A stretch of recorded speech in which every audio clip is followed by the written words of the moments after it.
Going or?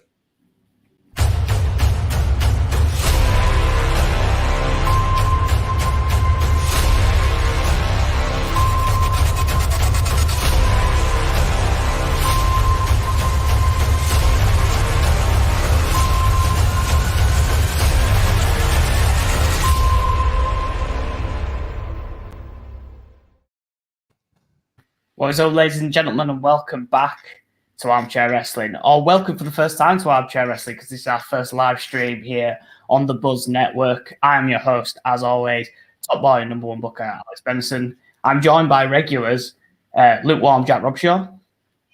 You all right? And Mr. SoCo Uncensored himself, KC. Hey, how we doing? And we have a new challengers.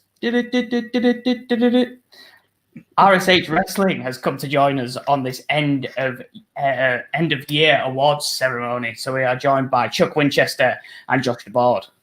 Hey, what's going on, brother? It's the RSH invasion. Thanks for having us, man. Is Chuck Winchester a gimmick name? Because it's a great name. Yeah, man, I made it up a couple years ago. I had to change my social media, and it's evolved into my wrestling podcast gimmick.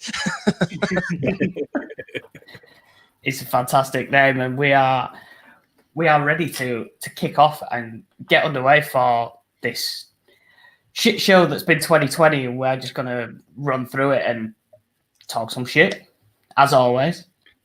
But before we do, Armchair Wrestling, this live video is brought to you by manscaped.com.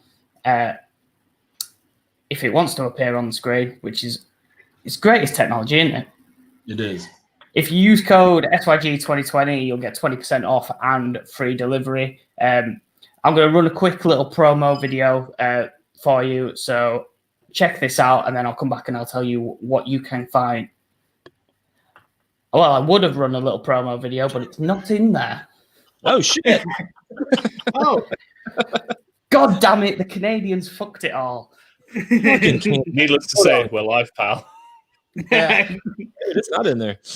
Well, you can use code 2020 SYG2020 for 20% off and free delivery at manscaped.com. They've got a fantastic range of products. Everyone wants to save a bit of money around this time. What are you doing? I was trying to What have you done? You can't just come in here and fuck shit up. I found the promo. I was going to play it, but Stop trying to plug marital nonsense. No one gives a shit. You can't just come in here and fuck shit up. Isn't that Roman Reigns' gimmick right now? Wreck and leave. Wreck it, leave it Ralph, man. Yeah, go over to manscaped.com and use code SYG2020. We've already got our first comment. Justin Del Rio, what's up? Well, that's obviously he's got our truth for Wrestler of the Year. I get it.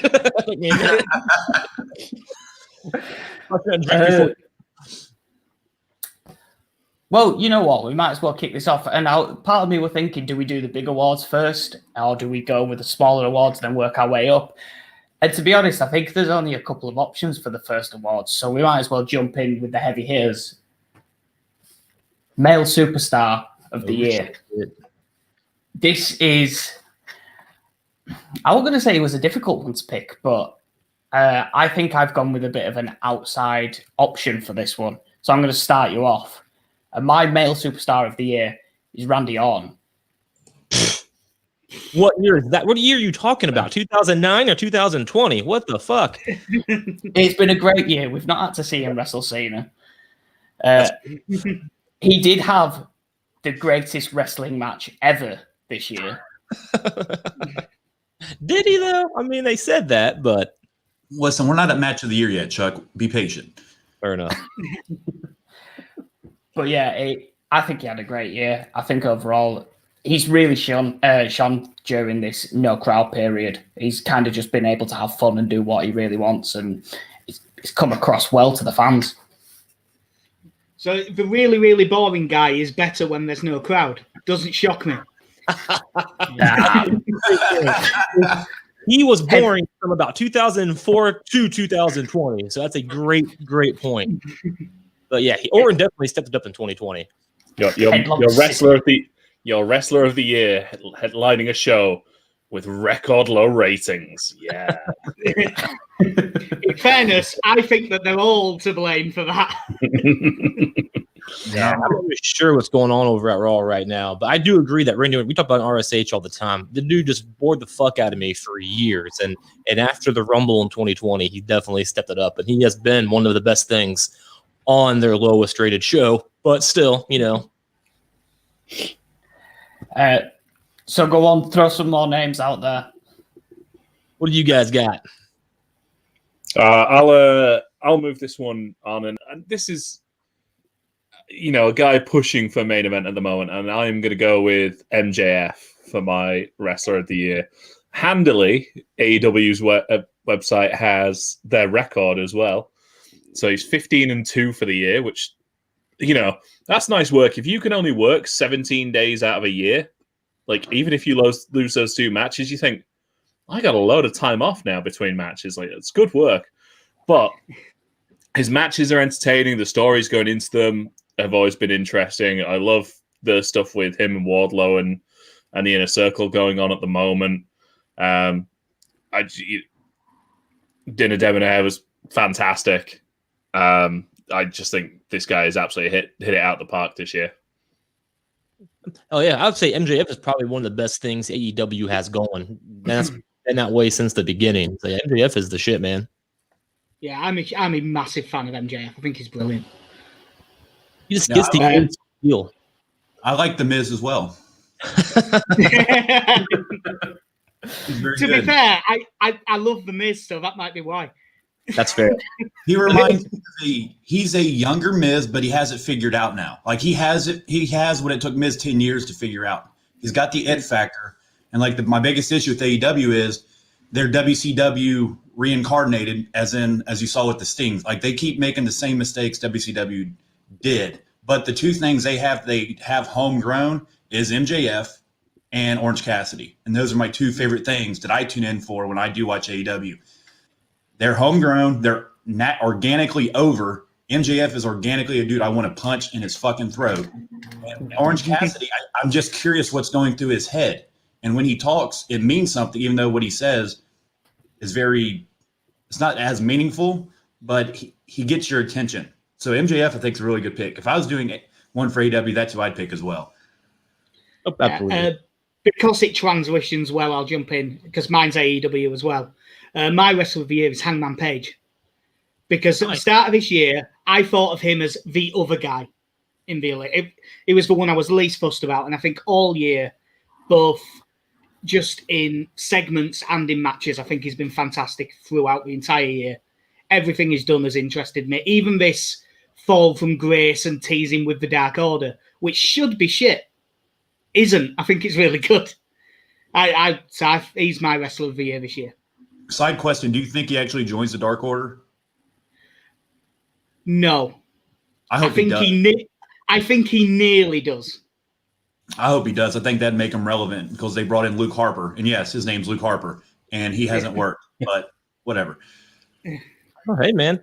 I think I'm going to switch gears back to WWE here. And my superstar of the year is probably what a lot of other WWE fanboys would say, but Drew McIntyre all day. Fair. Because he was mid-card, less than nothing until January 2020. And ever since then, he's been whooping everybody's ass. He's been entertaining. He had a little struggle there after he became champion at Mania. He kind of got on my nerves with his fucking joking around, not really knowing who he is kind of gimmick.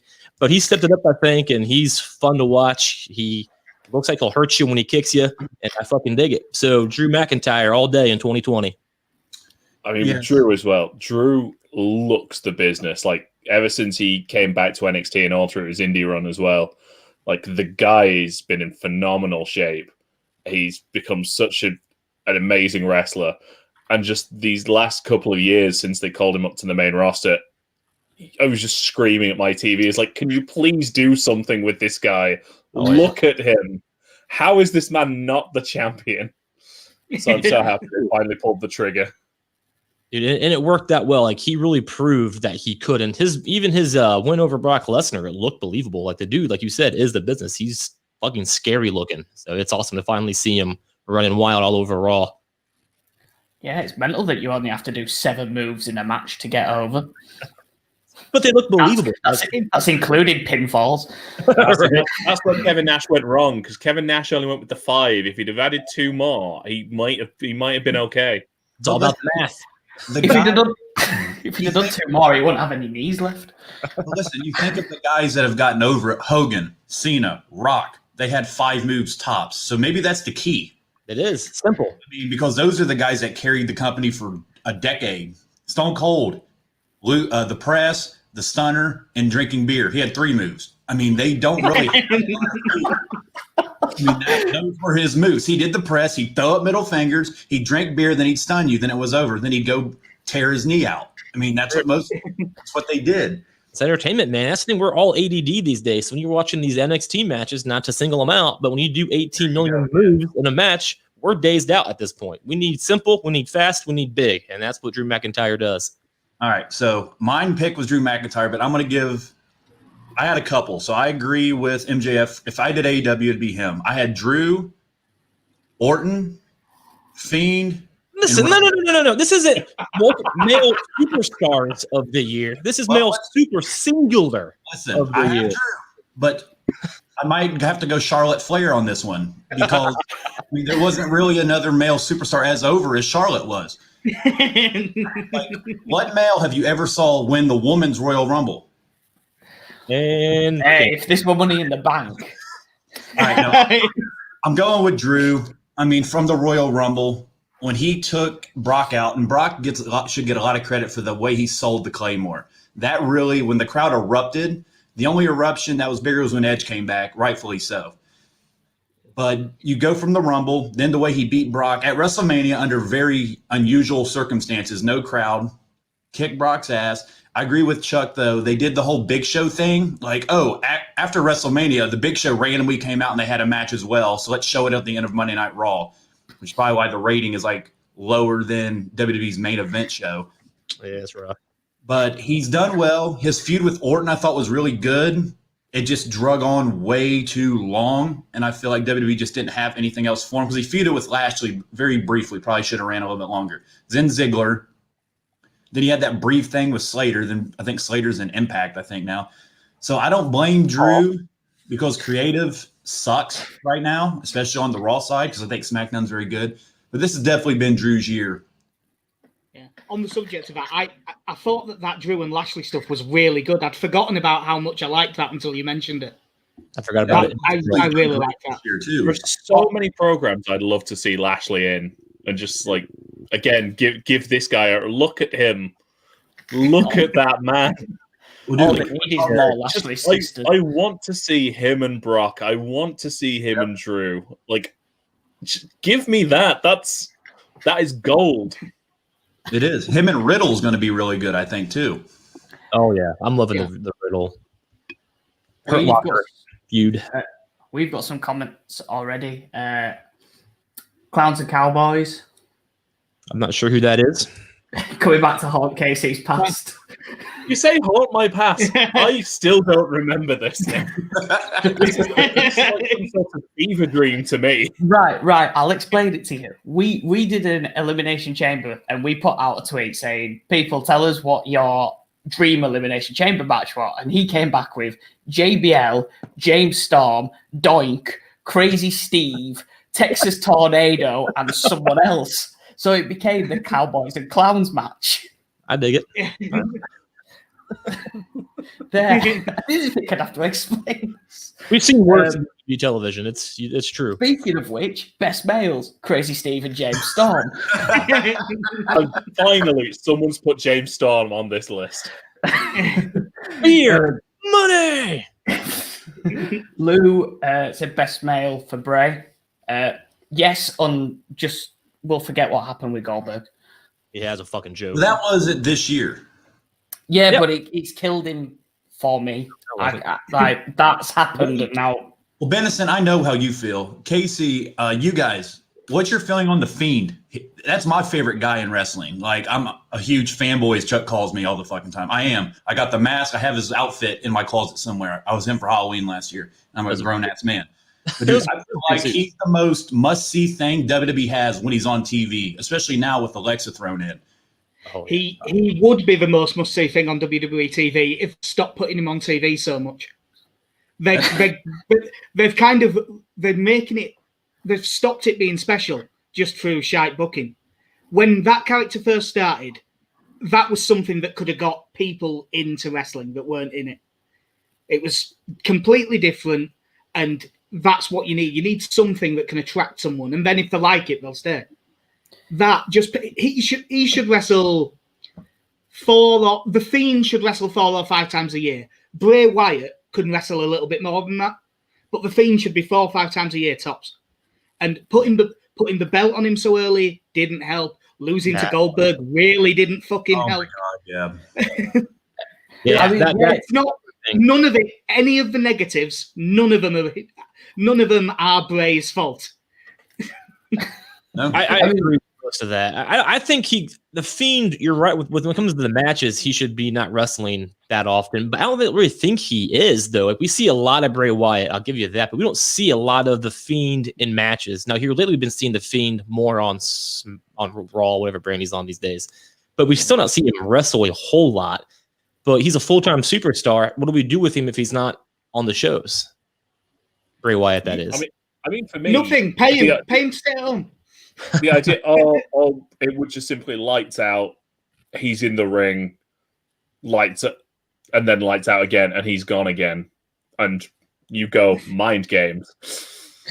And that way you kind of, at least you kind of spread it out where you can still have him on the show and you're building something, but it doesn't need to have him I like when they're on. Bray's promos are fantastic. I think they are naturally the best promos, but I'd say it's maybe 1 in 4, 1 in 5. You're just kind of like, all right, that one didn't hit. Yeah. That's fair. I do think the Firefly Funhouse segments are a little much because at this point I watch them, but I'm like, okay, it's the same shit we saw last week. So those I think should be a little more spread out than every week. So I agree with that part. Absolutely. I mean, you had this might be brought up later on with Match of the Year, but obviously the Cena program I found so interesting going into Mania. Absolutely. Yeah. I have a huge problem with that, though. I hated how The Fiend and John Cena initiated the match. The fact that The Fiend was just standing there and Cena was like, yeah, Marine style. Shut the fuck up. Yeah, The Fiend should have attacked Cena. It drove me insane because he's not a gentleman like that. Listen. You're the only one that remembers that happened. Well, it did happen, and it's stupid. People remember how great Firefly Funhouse is. You're like, well, he shouldn't have came out and pointed at the sign, damn it. Stop it. I know. That's what happens, man. You got to set it up right, otherwise it sucks. And that's why the whole feud is kind of tainted because The Fiend did not act like The Fiend, and it drove me insane.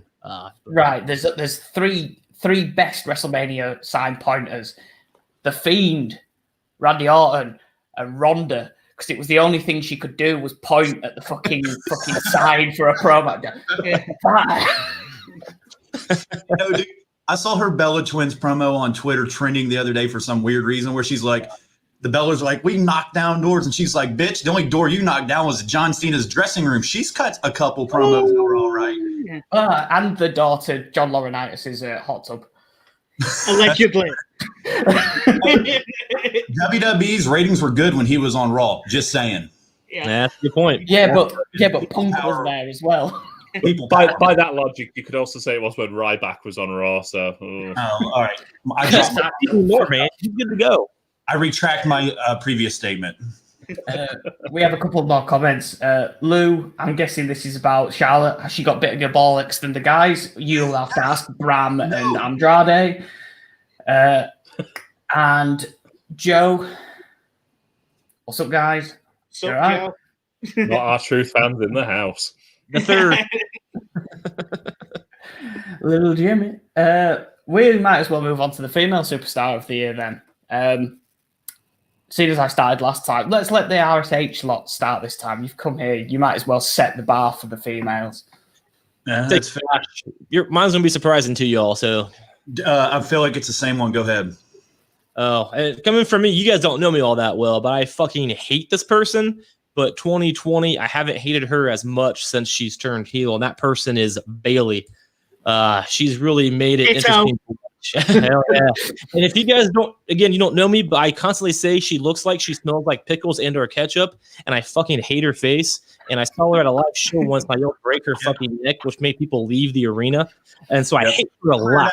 He cleared out a whole row, a small family that like saved up all their coins and cans, and they traded them in for money to come see their favorite superstar Bailey. Some drunk guy is coming, break your fucking neck, and it scares the whole row out. We were the only people in that row left. After that. His dad, gel parted, not that it matters, but his hair was parted with gel. He looked at me, took his kids, and got the fuck out. But that being said, in 2020, she went heel. She has been more entertaining, and her matches have been solid, unlike the past, where the belly to Bailey looks like it's just as effective as a 13-year-old scrawny girl doing it to a fucking 50-year-old man. It looks weak as fuck. But in 2020, it hasn't been that bad. So Bailey, I think, definitely stands out when it comes to the female superstar of the year right here in 2020. Yeah, I think the little bits that she's done where there's been no crowd, like her interaction with Michael Cole on commentary, has just pushed her that little bit further. Like, Cole will say something as if she shouldn't hear. She just turns around, shut up, Cole. Yeah, I don't understand that relationship, but it's fucking hilarious. But yeah, no,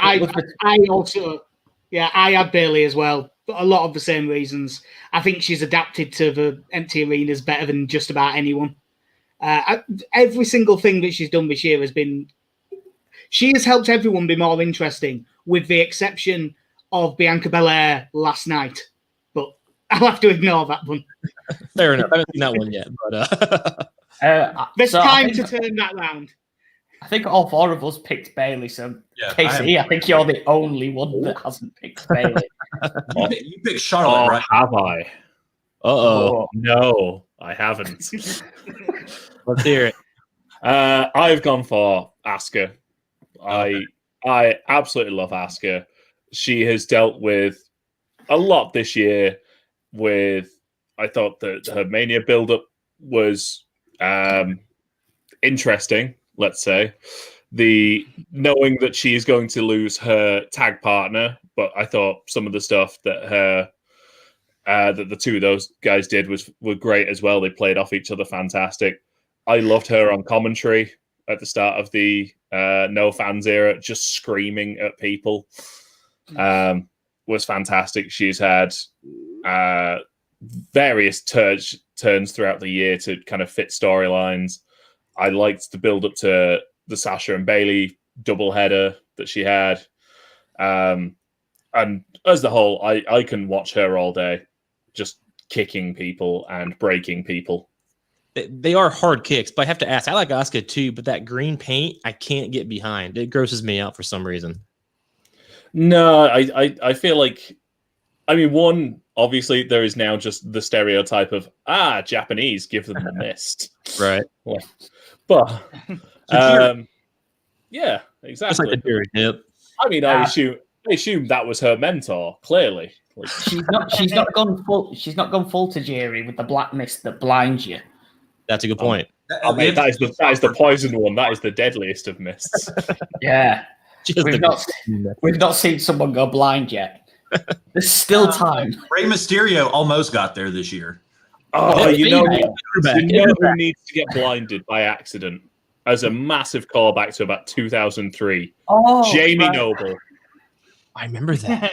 Yeah. Yes. You know what? I completely misread what you were on about. You were going blind. I thought you were still on about female superstar. Like, Ray, what? I mean, have you seen it? Never mind. Yeah. His daughter. Oh, could 2021 be the year of Ray just getting unfortunate eye injuries? I don't think Ray has ever had a good year since 2006. Like, his whole career since then has just been him getting his ass beat, losing eyes. His kids are getting their ass beat now in the ring. Like, what is going on with the Mysterio family?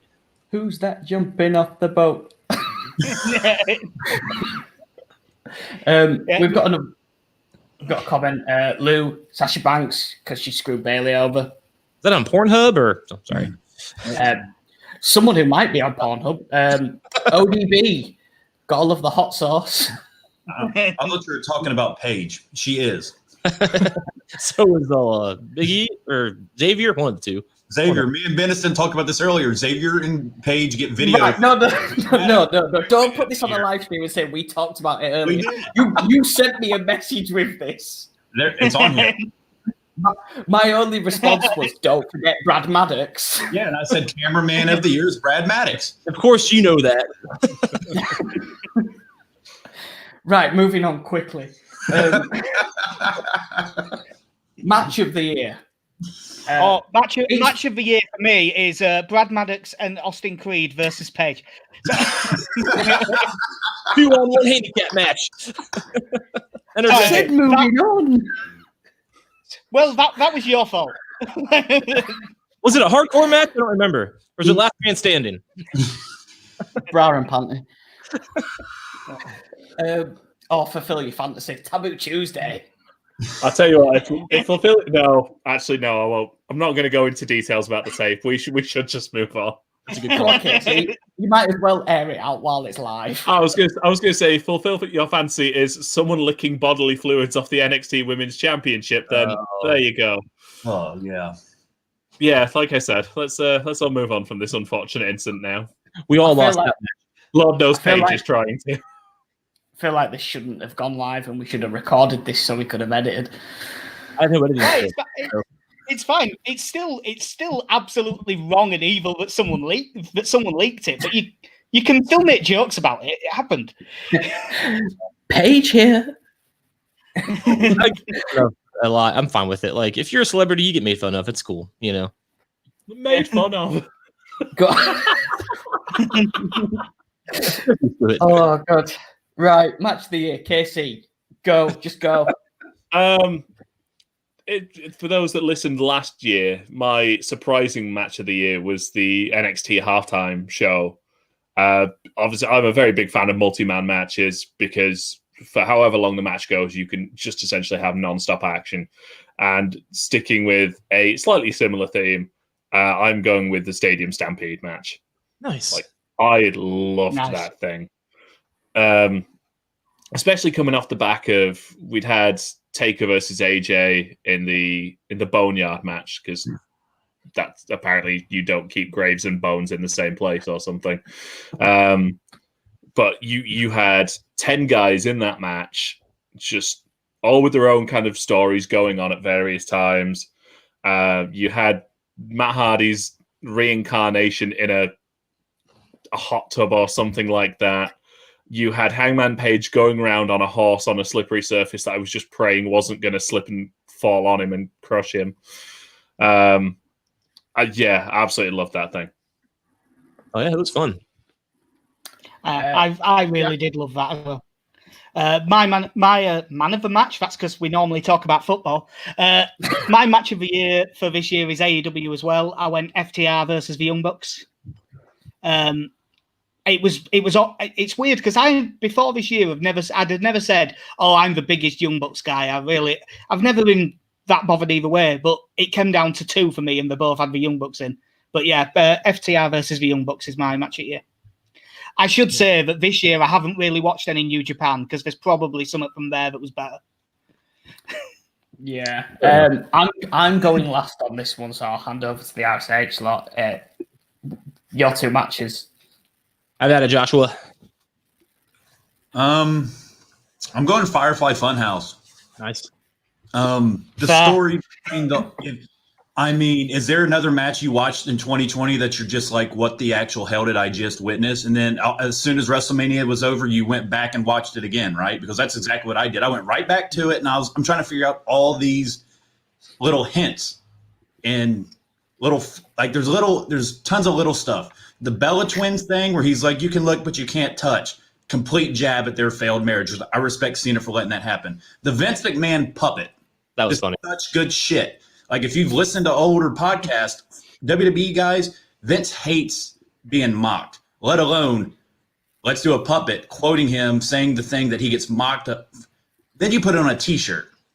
But like the story of that match going from, it takes you back to Cena's debut, the word life. They talk about the burials. They take it back to the WrestleMania where he beat Bray and seemingly ended his run. It killed his momentum years ago.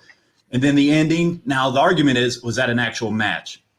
Kind of. Not really, but technically, I guess it was. The NWO thing I popped for too. Like John Cena would have made an NWO. That's insane. But is it really a match? That's debatable, but I'm going Firefly Funhouse. That's fair, man. I know I've never done drugs, but after watching that match, I feel like I have to say yes. I've done mushrooms at least once because what the fuck is going on? Well, you said like how many times you said how many matches do you come away from and say what the hell have I just watched? And this year I've said that a lot, but I'm going to say the vast majority of those were in a negative way. This was one of the few times I was like, I don't know what I just watched, but I loved it. Yeah, I know. When it was over, I text Chuck and I was like, ... He goes, same. Like, we had no idea what to even say about it. It was good. It was hilarious. I'll give it that, man. It was good. I'm gonna say I watched both Mania nights live while I was on furlough, and while I was watching this, I was putting notes down ready for our next podcast, and I was like, I don't know where to start with this. Did the bell ring? Because if the bell didn't ring, the pin didn't count. That's a good point. Yeah, that was the problem. Not that the same person was both counting the fall and making the pin. The issue is whether the bell rung. Well, I mean, if you're going to start poking holes in this. I think the bell rang when they went back to Saturday Night Main Event. I think it technically rang back in the 80s somewhere. So it technically did ring. Fair enough, man. It's like a time warp ring. I don't understand the Bray Wyatt, but go on, Chuck. Your match of the year. All right, man. So mine's kind of lame. I was thinking about it, and I'm using this match just because it's probably the one I enjoyed the most, and it surprised me. So I thought I was going to hate it when I watched it, but it's the entire Royal Rumble match of 2020. You know, the one where Brock Lesnar started it, and I fucking hate Brock Lesnar. So when I heard he was starting it, I bitched the entire time. How many months that was? I don't know how long that was when we heard that, but I thought it was stupid. And then Brock Lesnar dominated it. And the more he dominated it, I was like, all right, this is kind of how I used to play the PlayStation games. I'd have my guy dominate it too. It's very old school. You don't see it happen, but you play it on your video games and shit. So I thought it was entertaining. And then to watch, him eliminate 14, 15 people. And then you had McIntyre take him out. It was a very well scripted Royal Rumble match, I think, and probably one of the better matches we've seen in the last few years. So just for the fact that it entertained me more than I thought it would, it's my match of the year. And I drink a lot and can remember a lot of other matches. So that's where we're at. You know what? I'm looking down our list of things that we've got, and we haven't got moment of the year, but I'm assuming everyone's picked Edge returning at the Rumble as moment of the year. Yeah. Yeah, I don't know. It's either that or the moment Drew eliminated Brock. Those are the two for me. Yeah. I mean, the moment that Stephanie McMahon was in the Money in the Bank match, but she wasn't actually in the same room as everyone else. So she walked in via Skype. Yeah, I think she was at home. It was just like, oh, this is the one room with a white wall, so let's do it here. That has bothered me more than it ever should have done. What bothered me about that pay-per-view was when Baron Corbin literally murdered AJ Styles, and he was just on Raw the next day. Like, he threw him off a fucking building, and nope, he's fine. Alistair Black. Whatever it was. Yeah, whatever. I mean, at this point, I'm saying Alistair Black might be dead anyway. And Rey Mysterio. And they teamed up on Raw the next night. Like, yeah, we're dead, but we're good. We're back for Raw. Ray had the worst month that month. He got thrown off a building and then got blinded at the next pay-per-view. Poor Ray. We've got a few comments. Man. Fina Goldberg match of the millennium. It wasn't a match. That's worse. That was less of a match to the Firefly Funhouse. Like, yeah, the bell ring still wasn't entertaining. He couldn't even hit a fucking jackhammer. Goldberg can't anymore. Like, what the fuck? Just waiting to be main events this Mania. You probably will too. Jesus. Lou's come in and said Elimination Chamber, seeing Shayna Baszler basically batter everybody. Yeah, fair enough. But my match of the year. Last year, I picked an NXT UK match, and this year, I'm picking an NXT UK match. Walter versus Dragunov. Yep. That was that is the best match of this year. To be fair, it was a toss-up between that and Young Bucks versus Hangman Page and Kenny Omega. That was second on mine. I'm trying to because they had two, but I think the one at Full Gear was the better one. But yeah, no, Walter is just a fucking monster, and if he actually wanted to be on WWE's main roster, he would be up there battling with Reigns and McIntyre. Don't do that. Don't ruin Walter for me. No. They wouldn't ruin Walter. He should be, but if they called him up, he'd be doing fuck all in 2 months. Get that man in a singlet. Get rid of his music. It's crap. Well, you know what? You need to go to the performance center and lose weight. Yeah, lose that weight. Fucking dick. Tyler commented, "You're all awesome." God damn it, Tyler. You're Stop wrong, being Tyler. Tyler, you're okay too.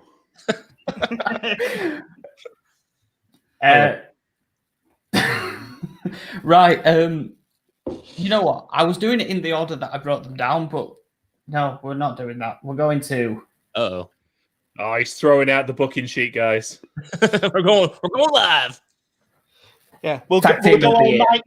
Are we going all Mark Madden? This isn't on my script. Fuck it. This is Eric Bischoff on the first Monday Night Impact, like just throwing out the rundown. Like, no, none of this is. This live show that you watch and enjoy, it's actually scripted, guys, and we book these things into a nicely formatted show, which is surprising that the wrestling matches always end on time for like 11 p.m. Yeah, but not now because I'm throwing out the script. Yeah, just RSH needs to be careful because just wait because I'm going to vacate all the belts halfway through this podcast. I'm not sure what that means though. I'm always careful. I'm always a champion. So what does that mean? Fuck off. You're a goddamn politician. Right, tag team of the year. I'm going to start this time. Street Profits. That's mine. Yep. I just think they are the most entertaining team to watch, and they are doing it whilst not having the best teams to wrestle.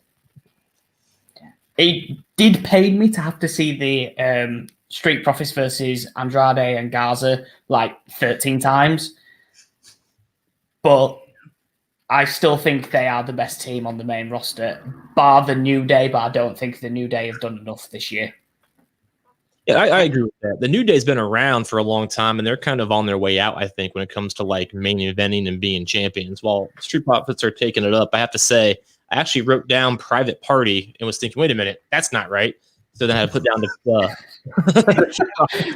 they're very similar in my opinion. I know you guys know they're not, but I don't watch TV all that much, and I think they're pretty much the same. I'm going to jump in because my beer is empty and I need to go get one. Nice. Well, I'll make it quick. I said that both of my top 2 matches this year involved the Young Bucks. So the Young Bucks. All right, and I'm off to go get a beer. Yeah, go on. Fuck off, Meltzer. Get out of here, you Young Bucks. Super kick party bullshit. Fucking Young Bucks, 7 stars. Yeah, dude. It's so stupid. Casey? I'm going to go for a tag team that is no longer, and as we've already mentioned with Bailey, I'm going to go with Bailey and Sasha this year. Oh, fair. Again, those two are fantastic. We all knew that they were going to break up at some point this year, but I thought they did a good job in teasing it out long enough, so that when they had the breakup match, there was a good payoff to it. And bearing in mind they've teased those two several times in the last 4 years, I'm so glad they finally actually got it right this year. They did. I remember the Elimination Chamber match where they were teasing their feud, their breakup, or their feud, like what, a few years ago now? And like when they were shit at each other in the cage and Sasha Banks was supposed to be the heel there. Like, you're right, they've been teasing it for a long time. So it's cool. It finally paid off when they did do it. Bailey was the heel, which I didn't see coming, a year ago. So that's pretty cool. Yeah. Yeah, I'm going to say, well, if you go back a couple of years and you go back to when Bailey first attacked Sasha And a week later, she was back to being face and being friends with each other. You thought they're never going to do it. They teased it and then thought, nah, fuck it, we won't do that. And this year it worked. The only thing it was missing was a Bailey promo saying, and that's why I kicked your neck out of your neck. Well, it's Bailey. Josh, did you had Street Profits as well? No, I had Bailey and Sasha. Cool. Same reason. KC kind of hit it on the head, dude. And like that teaming set up so much other good stuff for this year. Like the Hell in a Cell match was great. Like I don't feel like it's over yet either. With the Women's Royal Rumble coming up, I could see Bailey winning and going after her again because I still feel like there's something left there at some point. But they literally, like Bennison said earlier, they carried this kind of no fans thing. Those two adapted quicker than anybody else did to it. Bailey and Sasha, they've been hinting at breaking up since last WrestleMania. And it just happened a few months ago. That Fatal 4-Way, I know me and Chuck, when we were doing our predictions for our title, we had no idea who to pick because we was like, well, they're probably going to turn on each other. 6 months later, they're still together. So that was the one thing that kind of kept us guessing all year. To me, they're 1 and 2 for Women's Superstar of the Year as well, with Bailey being 1. But it has to go to them. Street Profits was number 2. They're for sure the best male team on WWE, and it's not even close. I have to admit, I think it's one of them where if this was, we have to pick one between us, I think I would definitely be swayed into Bailey and Sasha. They were brilliant.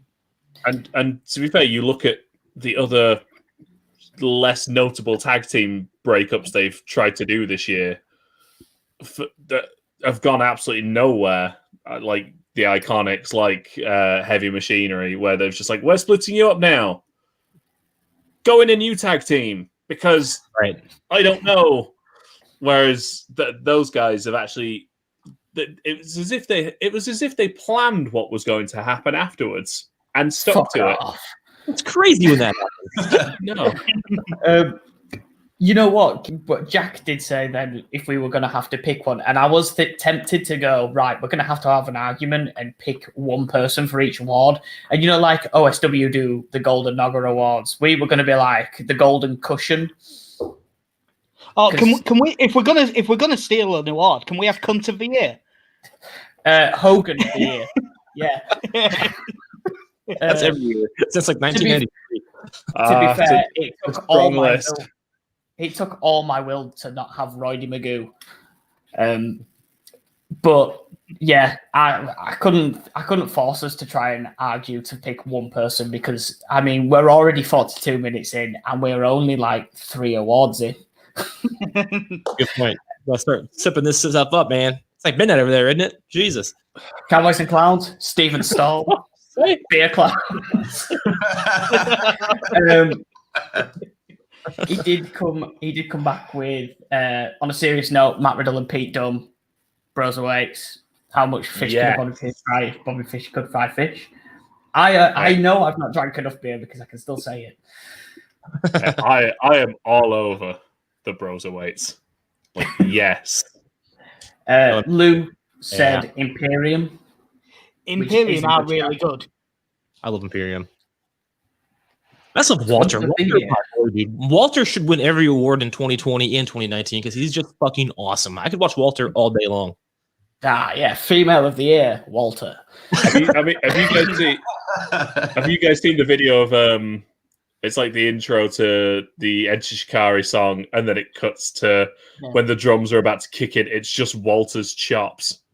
I believe that's it's sorry you're not a winner. Yeah. Right, on to pay-per-view of the year. I'll tell you what, have KC go before me because I bet we've got the same. Uh-oh. Well, we're going to flip it again and we're going to go back to RSH. Josh, pay-per-view of the year. Royal Rumble. Nice. Men's Royal Rumble.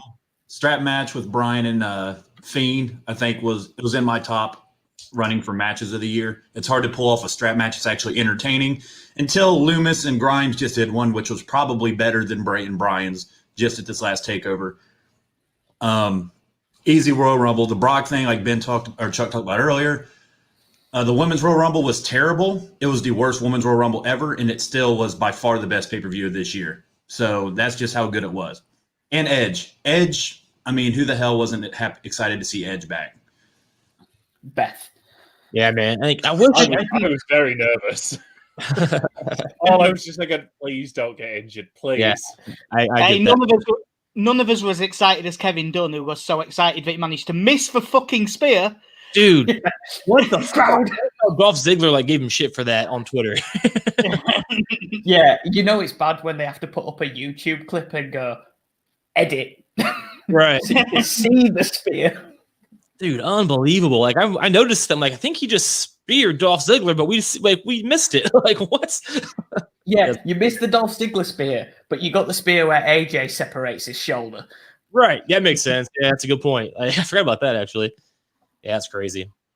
I agree with the Royal Rumble probably being one of the best pay-per-views of the year, but mine, I put down WrestleMania only for the fact it was the first time it was a two-parter show, which I fucking dug, because I like the show being over at 10 p.m. our time, not your time, and instead of 1 a.m. So that was nice. And the fact that they could pull off that stuff, post-COVID, they had no audience. They figured their shit out. They rushed to get it done.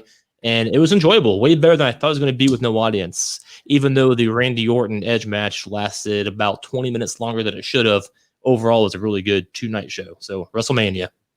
I always appreciate being a listen to post wrestling as well. So for you guys, whenever you podcast, especially those guys who go live afterwards, been like, you know what? It's so nice to be starting a podcast at 10:30. Right. Yeah. Imagine if we tried to do one live straight after Mania at fucking 5:30 in the morning. Yeah. How do you feel about it? Oh, I'm so tired. Chuck just went, about it finishing at 1:30. It fucking starts at 1. That's fair. That's fair. It's man, we have to work the next day. Well, it's crazy. It's I'm going to stay up and I'm going to watch the entire thing. I couldn't imagine being at your time because I'd have to take off work and be that guy. But yeah. We do. Hell yeah. So that's what we're going to do this year. We're going to request off that Monday, and we're going to watch WrestleMania, then go live right after. I dig it. If it's a two-parter, which it might be again, I could see him doing that.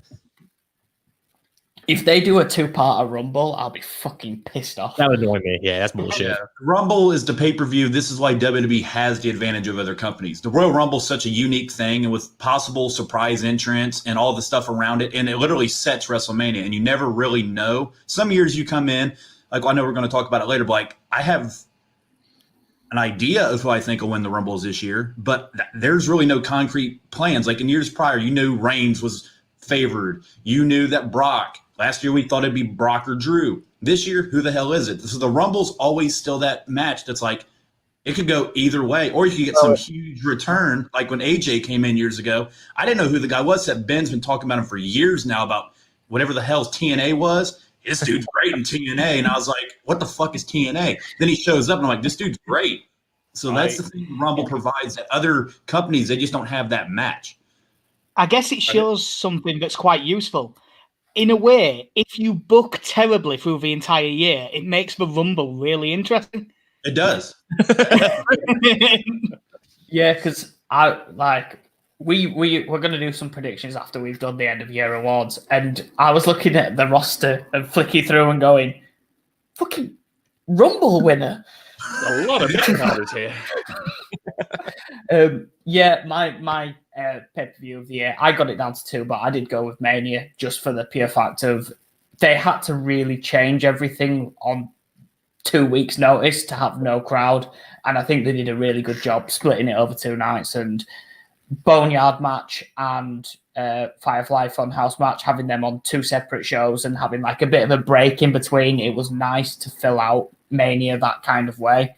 I think it just worked well for that pay-per-view, so you got to give WWE credit for that. Absolutely.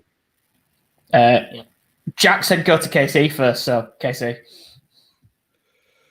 Now, I don't think this comes up all that often, but this year, I finally went to my first takeover. Fuck off. On February 16th, 2020, NXT Takeover Portland, and it was just the best thing ever. I know we talked earlier about these guys only having 7 moves, and watching a 30-minute Johnny Gargano match and another 30-minute Tommaso Ciampa match, and you see thousands of moves I'd never even heard of before, moves I've never seen before.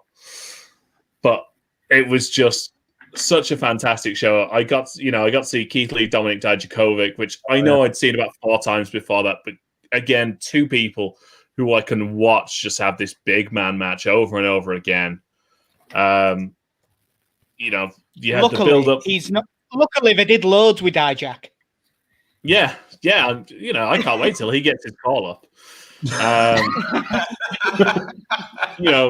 had the past versus the present of NXT for Finn Balor and Johnny Gargano. Rhea Ripley and Bianca Belair having their match to essentially decide who was going to go to Mania to face Charlotte, I think, at that point. Broserweights versus Bobby Fish and Kyle O'Reilly for the tag titles, and Adam Cole versus Tommaso Ciampa. Absolutely fantastic card. I had the time of my life. Yeah, that's why I said to go to him first, because he'd say it better than me, because that's my show here as well. Oh yeah. Okay, fair enough. That surprised me actually, because I thought we had an episode that we recorded for Survivor Series that ended up never airing. It never went out, and the way that you spoke about Full Gear, I thought that you would have just picked Full Gear. No, Full Gear and Revolution were both close, but Takeover Portland was my favourite show. I have to ask, why did that episode not air? It just never got edited. by the time you just go live, you don't have to edit nothing. Basically, I pushed for it to not go out because my Survivor Series picks ended up being so terrible. I was embarrassed. Well, fair enough. RSH lost to a company that doesn't even exist anymore. So, I mean, our Survivor Series wasn't very good either. Don't fucking mention that. Yeah, to be fair. And, I mean, we support unionization, so. Daz, Rumble all the way. It was good. That was a good. Yeah, fair. It's been one of the better Rumbles. To be honest, is it just me that hates that baseball stadium look where they come up? There's no Titantron. I don't like the coming up the stairs. Yeah, I actually quite liked it this year as kind of just something different, given that every one of their indoor shows looks the same. So I was quite happy to have something a little bit different. But yeah, I wouldn't want that the whole time. That's a good. I will say, as Jack and Alex know, like going into any year, the Rumble is the show I most look forward to, more than Mania. Like, Same. I love that show. By the way, depending on work stuff, if I know that there are lockdown things, but are we watching the Rumble? Yeah. Cool. I mean, hopefully we won't be in tier 4 by then, but that's some topical humor over here. Right. Moving on. Finisher of the year. I actually quite struggled with this topic. I made the topics and I struggled with this one, and there was part of me thinking I might just fuck this one off, but we did it last year, so we kind of have to do it again this year. Did we? Yes. Oh, brilliant. Too many beers, man. Too many beers. I wish. I'm drinking a big bottle of orange juice. Nice. That's a mimosa. Last year we did end of year and end of the decade awards. And I mean, we all picked RKO for the end of the decade. But Jack, what's your finisher of the year this year? I like when finishers don't get kicked out of. So the One-Winged Angel, because no one's kicked out of it, and it's really good. That's also my finisher as well. That's good. Finishers these days, they're not even finishers. They're just moves that people do. Like, fuck, every move gets kicked out of all of the time, especially on the NXT AEW side of things. It drives me insane. But that's a different topic. What do you mean? Johnny Gargano's never kicked out of someone's finisher. Oh, no, wait, hang on. He's kicked out of all the finishers.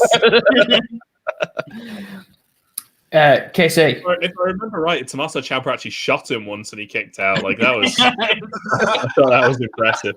That's hardcore, man. That's some 2020 shit right there. The finisher I've gone for is probably actually a finisher I've not seen too much this year, and I don't know how much I will be seeing of it next year, given that his wife is no longer with the company. But I love the Black Mass. Again, it's similar to the RKO thing of just you can hit it out of nowhere. I admit when he misses, it just looks ridiculous, but the time when it connects and when you just get the sound perfectly, I love the Black Mass. It was him and Lars Sullivan, wasn't it, in NXT? When he went for the Black Mass, missed it completely, and Sullivan sold it. And it just looked ridiculous. Oh, the airs knocked him out. Lars Sullivan should be used to looking ridiculous at this point. Listen, we went down the page route. Can we not go down this route? Oh, I forgot about that. Mitch. Anyway, Chuck, finisher of the year. I forget what it's called, but what's... Again, I drink a lot. What's Drew McIntyre's finisher move? Claymore. Claymore. I like the Claymore only because back in the day, the super kick was my favorite finisher, especially with HBK back in the day when he did it, and then the Young Bucks took over, and now it's a fucking joke. But Drew McIntyre's Claymore brought the kick back. You hear that smack. It's quick. It's effective. It's out of nowhere, and I fucking love it. And that kick still makes the people excited. So yeah, that's absolutely hands down the best finisher move of 2020.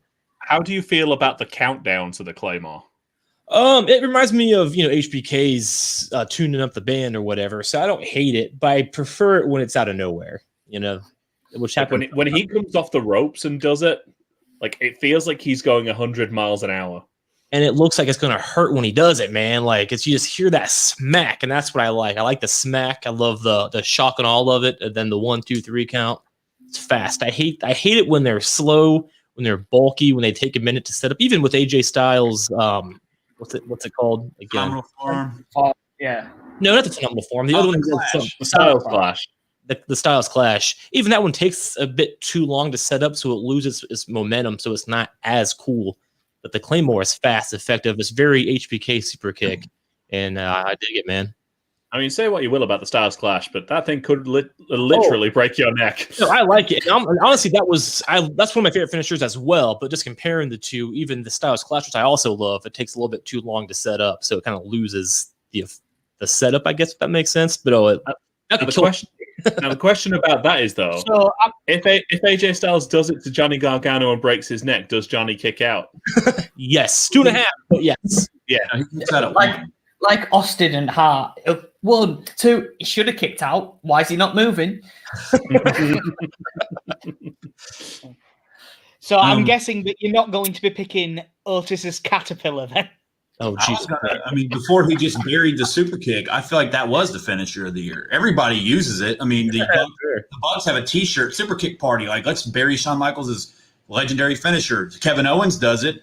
Everybody does it. But I was going Claymore as well. I think Brock put it on the map at Rumble. He sold it so damn well to where now when people hit it, I'm sure Orton kicked out of it a time or two, but I feel like it's one of the ones nowadays that doesn't get kicked out of anymore. And Mandible Claw by Bray was number 2, but nobody's got out of that so far. That's why it's number 2. So obviously, it's a Mick Foley kind of passed on move, but nobody's kicked out. He's choked out everybody or pinned everyone he's done it to. Lou agrees with you. Fiend's Mandible Claw. Thank you, Lou. I'm glad it's not the Clowns Cowboys person. Oh, don't worry. We've got a comment here. Project Champa or Widow's Bell, or it could be James Storm's last call. To be fair, at least it was last call and not the Eye of the Storm. Yeah. Yeah. I mean, I wanted to pick Claymore because I think I'm the same as KC. I like the Claymore coming off the ropes and hitting it like that rather than his stupid 1, 2, 3 countdown. But I like Jack said, no one's kicked out of the Winged Angel, and it does look fucking nasty to take. Fair. Although as you know, UK, we do have to say that it is really the Ulster Plantation. Oh yeah, You know, big Damo. big Damo / Killian Dane. You know, he got there first, even though it might not have been first. I've no idea who did it first. I'm sure it was banned at some point, but Yeah. fuck it. Final award before we go into our predictions. Storyline of the year. Oh shit. Back to RSH. Chuck, storyline of the year. Storyline of the year for me is I like nostalgia, and I remember the rated RKO very well when I was in high school. So it's going to be when Edge came back, eliminated Randy Orton. The next night, Randy Orton took his ass out. They had a very heated personal feud between the two. They even talked about their first feud for the IC title back in the day, again, when I was in high school. So it wasn't all that long lived because Edge, again, got hurt again. But for the first WrestleMania through, I think, Backlash, I love that feud, and so those two guys, hands down, because they work so well together, and it's believable, and it's just Edge's. I do have to say, Edge's promos kind of annoyed me. That's not really his fault because it was crowdless, so he had to kind of redo what I'm sure was playing in the beginning. But I still love Edge. I still love Randy Orton, especially. I liked it when our rated RKO was versus each other. So those two guys, I enjoyed quite a bit. Fair enough. Josh? Lana and Lashley. Like, You really mean that too. I bet you he fucking means it. nothing brings people together more than true love and that drama in between. No? There's nothing like cooking your husband. So, on a serious note, though, listen, dude, Lana's still paying for her husband. Like, how's 10 tables now? But I'm with Chuck. Edge and Orton was my storyline of the year, and it's funny because it's still ongoing. There's that inevitable third match we're probably going to get this year at Mania, right? Like we all think. Almost. So Edge and Orton. I mean, from Edge coming back, which we've heard for the last 2 years at least, he's coming. It's like whatever. And then when you see it and you hear, you think you know me, and it's like, oh shit! Like my fat ass never gets up for nothing. I jumped off the couch like, oh my god, Edge is back. And then you have that little stare down in the Rumble. Then you get to the greatest match ever and the last man thing, which are both really good. If you book a match as the greatest wrestling match of all time, there's no way you're ever going to live up to it. And I think they came pretty damn close. Maybe not of all time, but it was a really good wrestling match. Than I expected. It really was. Like they actually did moves. So yeah, had they marketed it in a different way, that would have been higher on everyone's match of the year list. I agree. I agree too. But Lana and Lashley deserve some love. I'm just saying. No love. What does Eminem and Lil Wayne say? They get no love. Dude, you hate love. I'm all for it. If you wanted to go through a potted highlights of Lashley's comeback to WWE, there's some weird shit in there. Yeah. Lana, Leo Rush talking about his ass, his sisters. It's just Jesus. Sami Zayn. Yeah. I think The sisters thing is one of the most ridiculous things I've ever seen in my life. All right, okay then, Jack. Lashley's sisters, naked Midian. Midian. Well, if I was going to fuck one of them, Midian, but I don't know if Jack's got the energy for all of his not you're asking me, to be honest. Which one was Midian in DOA? Was he 8-ball or Skull? Yes. Yes. I think he was 8-ball. I can't remember. I know it's Dennis Knight, but which one he was, I've no idea. What bar? No, we won't do that. We're not giving. No, we're not stealing gimmicks now. Come on, move along. Jack, storyline of the year.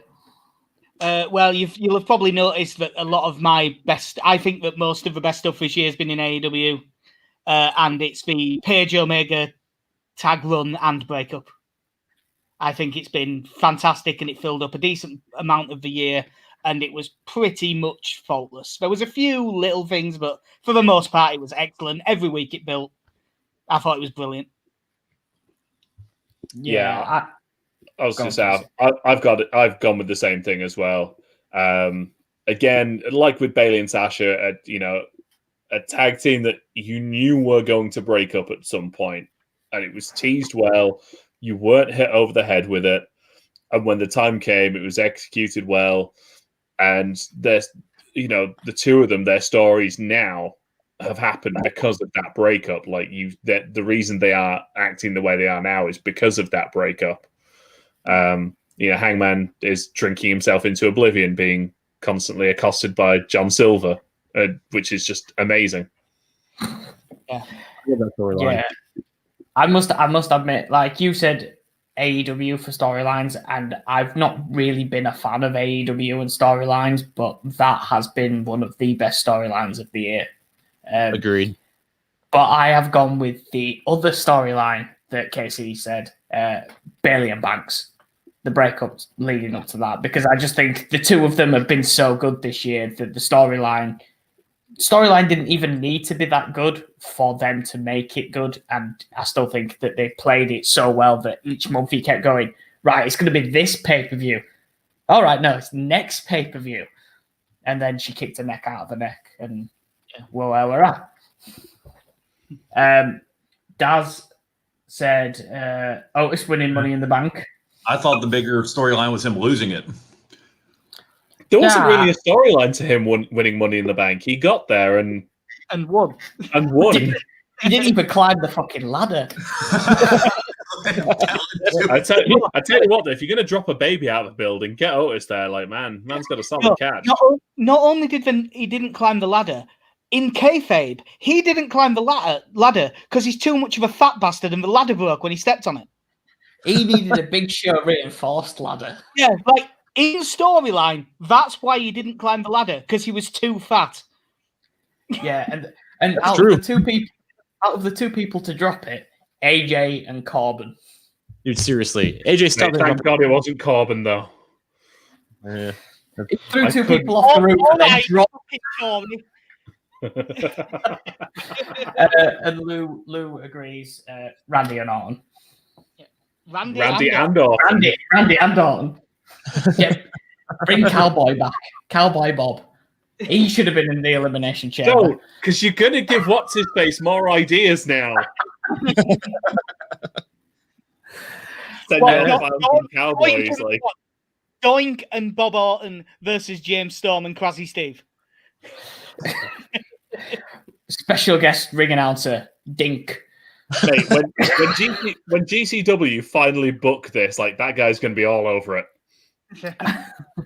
Right, so that's our awards for this year. So we're going to look towards next year, the predictions for next year. We've got what? That's a 2021. You got to let them know what next year is. Yeah, we've gone into tier 4, but don't worry, in 11 days, COVID won't exist.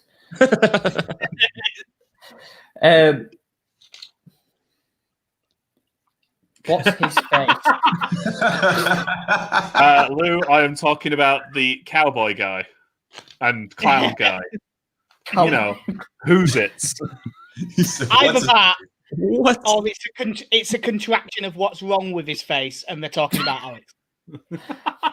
Hey, fuck off. I was born like this. Like Lady Gaga. Right, okay. What the fuck's going on? I didn't think a Lady Gaga reference was getting dropped on this podcast. That's solid. I'm not wearing a meat dress. You should be. They're awesome.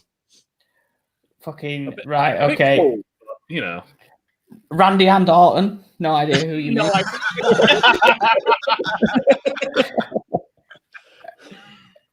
And you came back with that's his my husband. Lol. Oh, poor lass. Right, fuck it. Predictions. There we go. Right. You know what? I keep going for predictions, but more comments keep coming in. You don't have to show them. Yeah, I mean, Yeah, if it's going, it's going. It's not Executive producer here, man. Right, we're not getting halfway through predictions and then They coming can back win. and being like, fucking, No. whose husband? And we'll end up fucking Texas Tornado halfway down the line. Someone will pick fucking Crazy Steve to win Royal Rumble. So speaking of You which, say someone. we know who. Randy and Orton. To be fair, storyline of the year could be Stand Your Ground versus RSH. I mean, that was more entertaining than most of the stuff on wrestling this year. It's not even a simple burial. You know, that one time when Stand Your Ground got fucking buried. Every week. Stand Your Ground. Put my fucking hair on the line and won. Well, you know, you had Daniel Bockley on your team. Yeah, you cheated. It's cool. Jack, do you feel like we're just caught in the middle of something here? I was putting I'm both not at all shows in the over. middle. Clouds to the I'm nowhere near the middle. I was right. dying. Here I am. I was dying for Alex to have to shave his head. I know. Me too, dude. Me too. To be honest, Yeah. with my wife become an American, I kind of know which way I'm leaning. Hey. You know, one day I'm going to need some positive references, and Alex isn't going to help me get that. That's fair. To be fair, you're right. I'd already shaved my head once during lockdown. I didn't want to have to do it again. Well, here soon enough is going to happen on air, live, using the Manscaped Lawnmower 3.0. Oh, And as you can see across the bottom of the screen, if you use code SYG2020, you can get 20% off and free delivery for any Manscaped product. It has a flashlight. A fleshlight? Fucking hell. All right. I didn't know we were promoting that. Right. I'm moving this on. I think Bailey is going to win the Royal Rumble this year. And yet, you know, we never specified men or women. I picked one for both. Oh, okay. Oh, well, you can circle back around to me then. I've only got a woman so far, and I've got to choose between a load of mid-card jabronis for the men. So, but yeah, given, you know, I'd quite like to see them go back to a Bailey Sasha WrestleMania match. I think the Rumble is the perfect way to do it. I'm absolutely agree with that, Life. Fritz von Erich. I was going to say that I picked mine before she got beat on SmackDown last night, but I'm still going to stick with it. Bianca Belair for the Women's Rumble. Because if they find a way to make her not a star, it'll be impressive in how fucking useless they are. It would be, but at the same time, they've got previous. Yeah. Look at the stars they've been handed. And I know, now but Keith Lee's in a singlet and got new music. I'd say And Bianca Vince Belair liked him.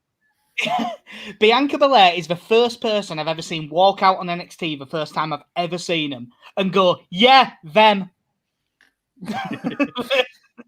And I the entire time I've just been counting down the days until she's the top female star in the company who isn't called Charlotte Flair. That's a good point.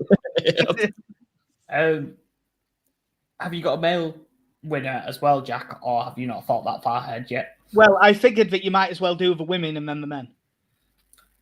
That's fair enough. Nah, that's good, that. Right, well then, my women's winner is Charlotte Flair. No, Woo! that was Because my. in fairness, she needs it. She could do with a win.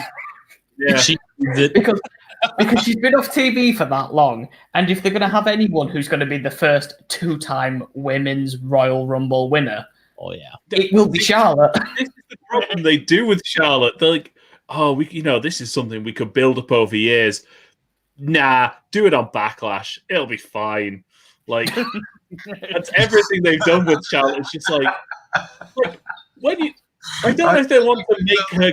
I don't know if they want to get her to catch up to like her dad's title record, but he did that over like 2 decades. They're trying to do that with Charlotte in like 7. She's on 9 already. only 9. She needs more than that. It's double figures. I think it's 10 because they counted the NXT one at Mania. Oh, fuck off! Wow. She won the Royal Rumble last year, So, and they went, "Well, we can't have you second. go for SmackDown. We can't have you go for Raw."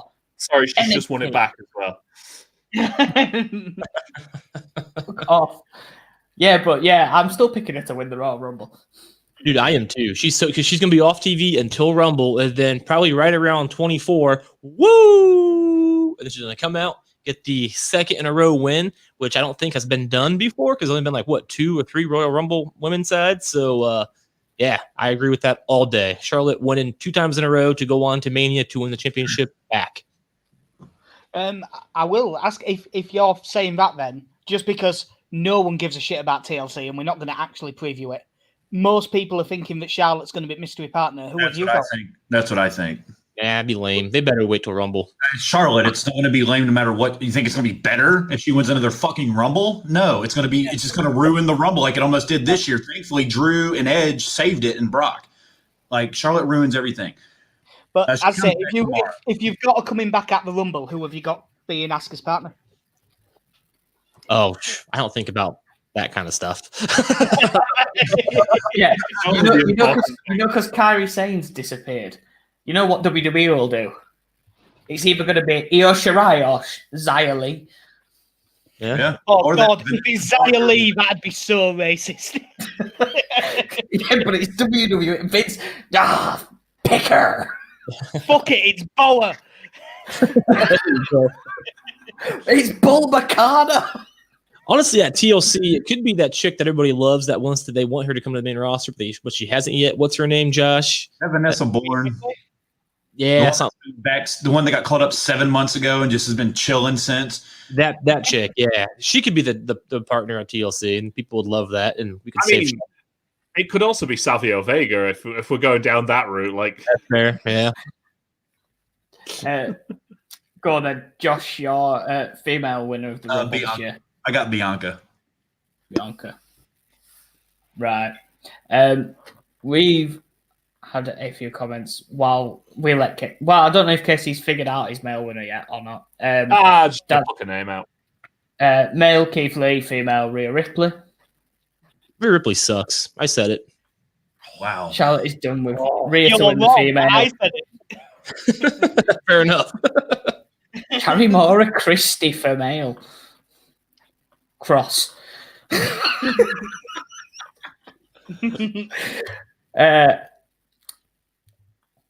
And she did put, she hates phones.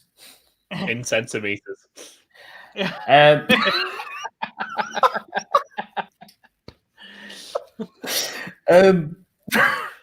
Right.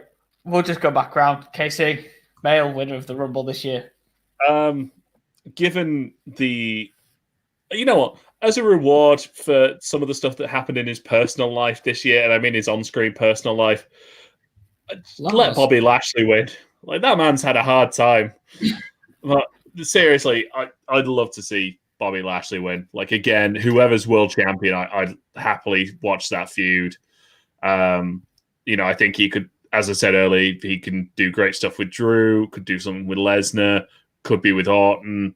As I look down that list, there's a lot of guys who I'd love to see win it. Like, obviously, I'd love to see Kevin Owens win a Royal Rumble. I don't see that happening, though, whereas Bobby Lashley is someone you look at and just like, he looks like a legit contender and there's someone who they are booking quite well at the moment.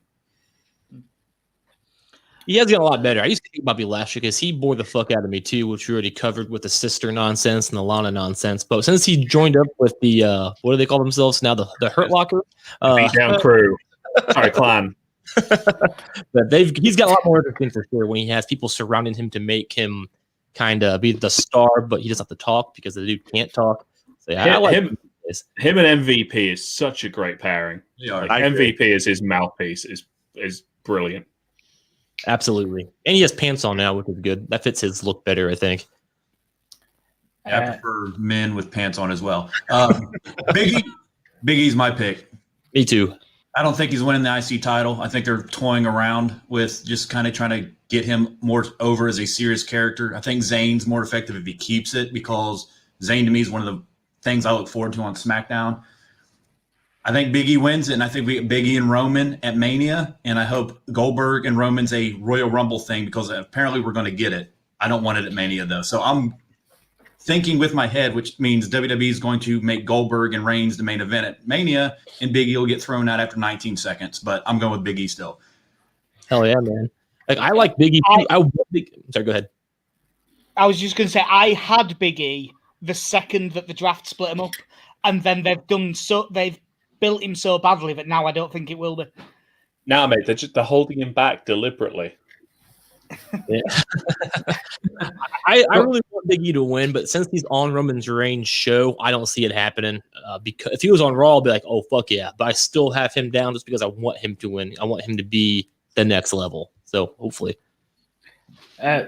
Go on then, Jack. If you haven't got Big E, who have you got? Well, in truth, the problem is I don't think that there is a single male in WWE that isn't already champion who is over enough to win the Royal Rumble. Charlotte. So fuck it, Keith Lee. Oh yeah. Yeah, You are not wrong. I had Big E or Charlotte for the men's Royal Rumble. It could have been Nia Jax. She's not like most girls. She likes tables. Although, Dude. a lot maybe. How quick can Becky Lynch bounce back?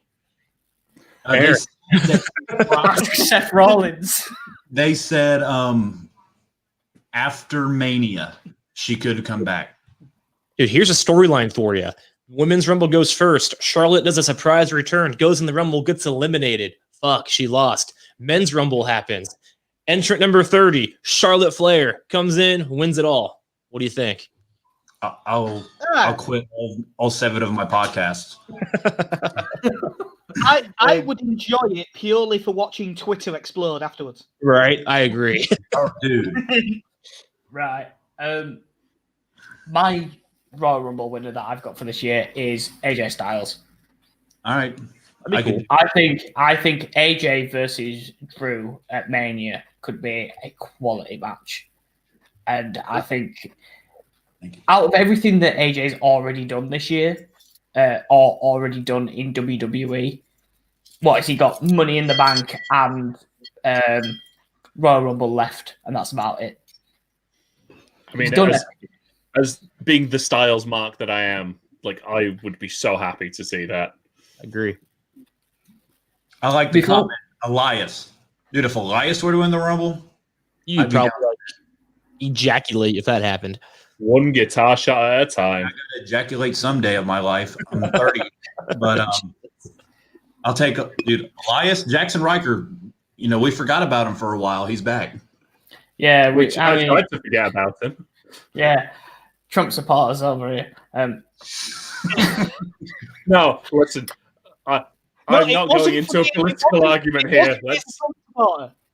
You can be a Trump supporter. That's not why he was being an arsehole.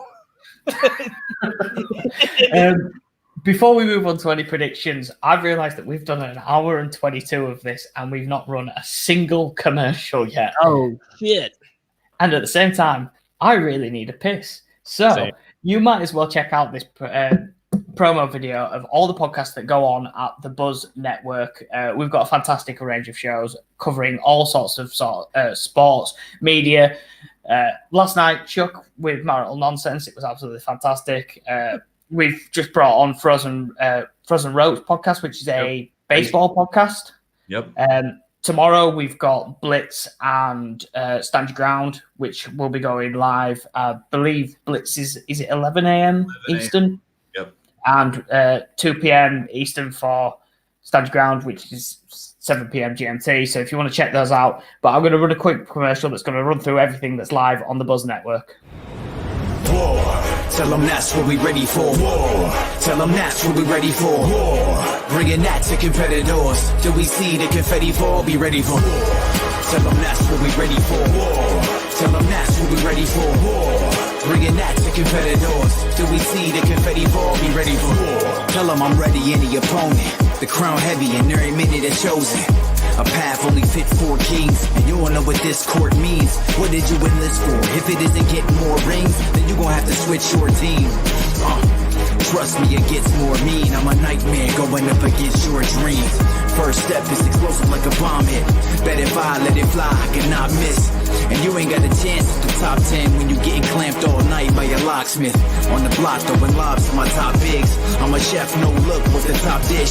Tie game, through the pressure as the clock ticks. Crossover, step back, hit a shot, switch. Tell them that's what we ready for. Tell them that's what we ready for. Come on, you guys. That's up. I knew Oh my Alex God. wouldn't make it back. Yeah, like He isn't I back. thought when he said he's going to drop a video, it's like, dude, how quick can you piss? Like our longest video is like a minute 10. It takes me longer to get to the bathroom. He's going to come back panting. Luckily, what you have to remember is Alex is poor and lives in Castleford, so he's only got 4 rooms. That's fair. About But fucking luckily, time. see, when he comes back, I'll just let him arrive, and then the second his headphones goes in, I'll just say, yeah, he's a prick anyway, he'll be back soon. We just removed him and moved on without him. You know, it would have worked if I hadn't put my headphones in at the point of when he puts his headphones in. Hey, that's the delay on the screen. I just took a shot. I don't But know how. it's more for other people. I don't know how much I missed. We've been going on for like 10 minutes without you. That's a long piss, man. We're down to our final prediction here. Oh right, okay. Well, we'll get on to Mania main event. Normally Mania, well, from the old WWE, Mania main event is whoever wins the Rumble, but that's not the case anymore. You get 2 Mania main events, and if this is spread over 2 days, what are you classing? Are you classing the match that goes on the Sunday at the end, or are you going to class the Saturday main event as well? My thinking It's 2 being- nights, both. Yeah, which I've just picked one match and then that I'm predicting to headline either night. Right. Well, we'll go to RSH again. Josh, your Mania main event. Rock and Roman.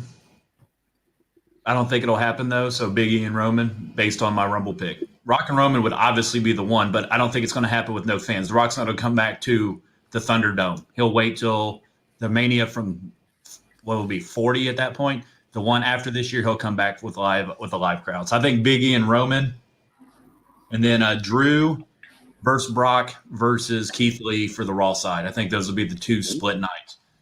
Ooh, triple threat.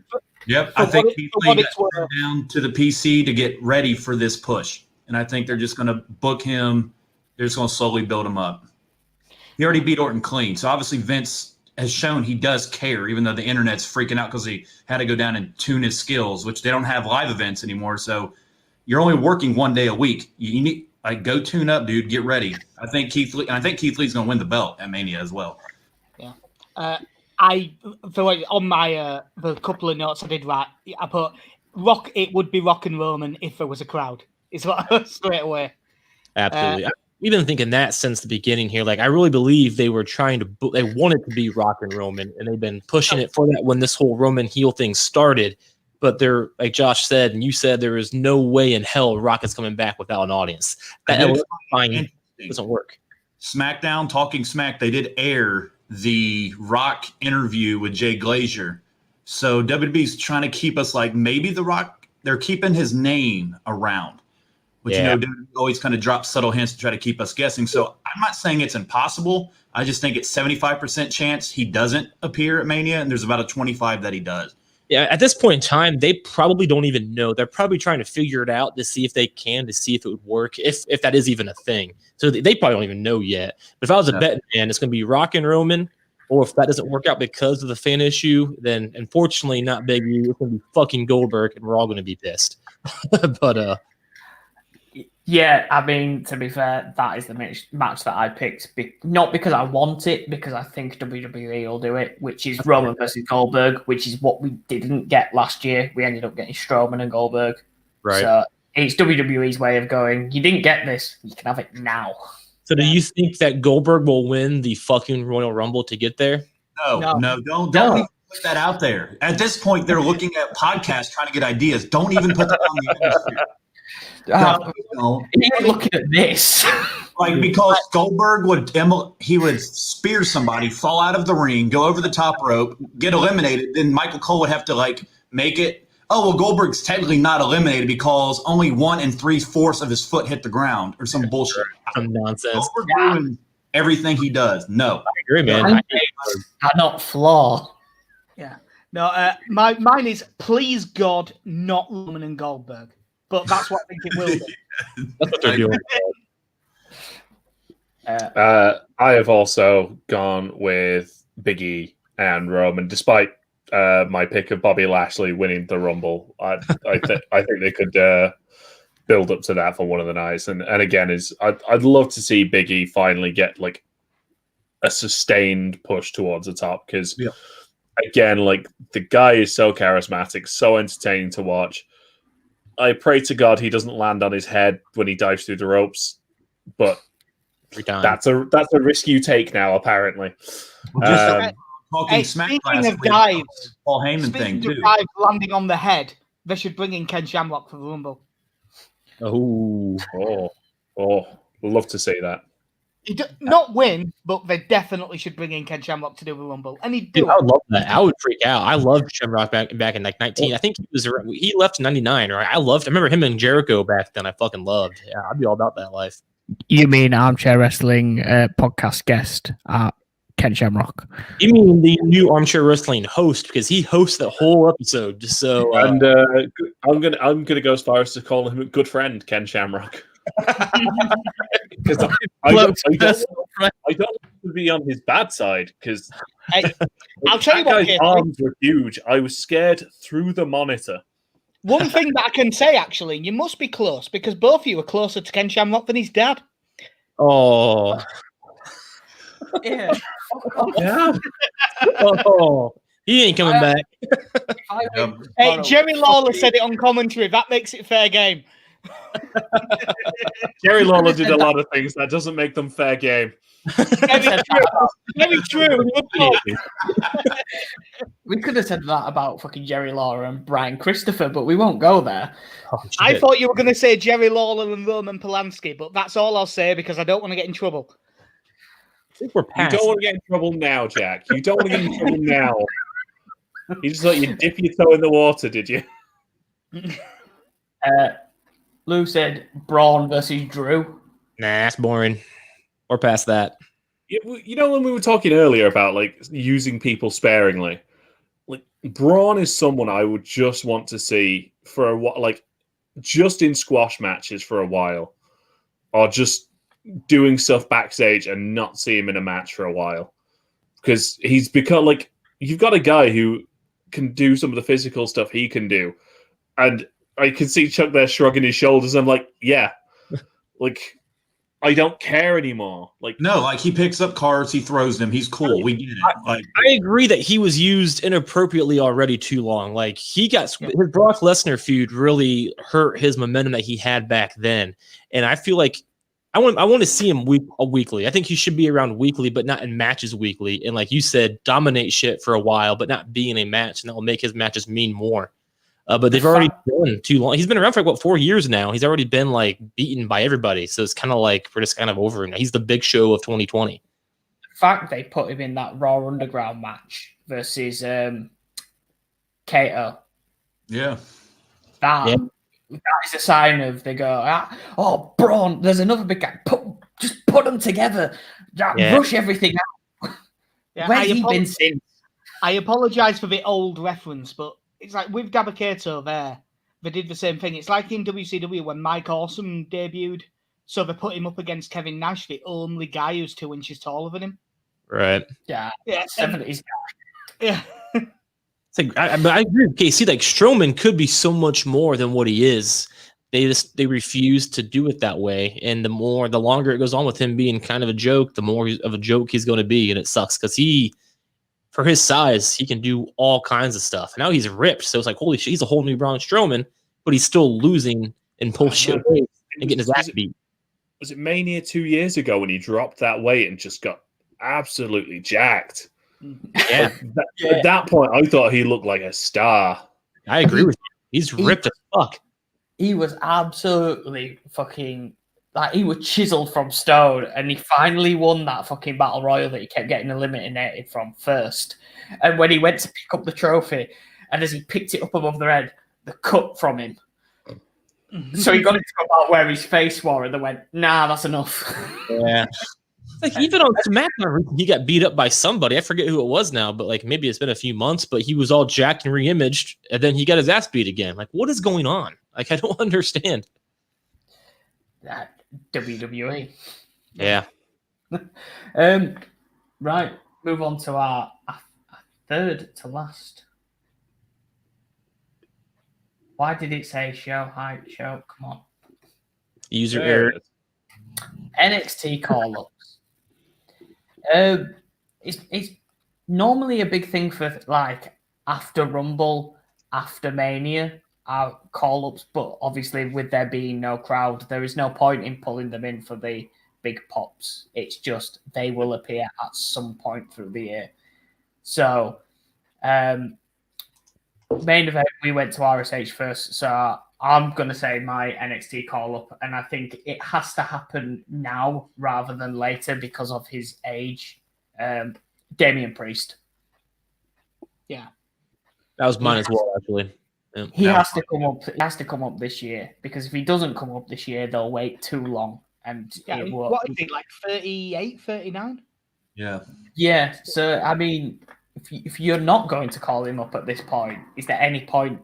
Like he might as well just linger in NXT if he's not coming up this year. It's time. Cross is going to beat the shit out of him at New Year's Evil, and he's going to show up at the Rumble.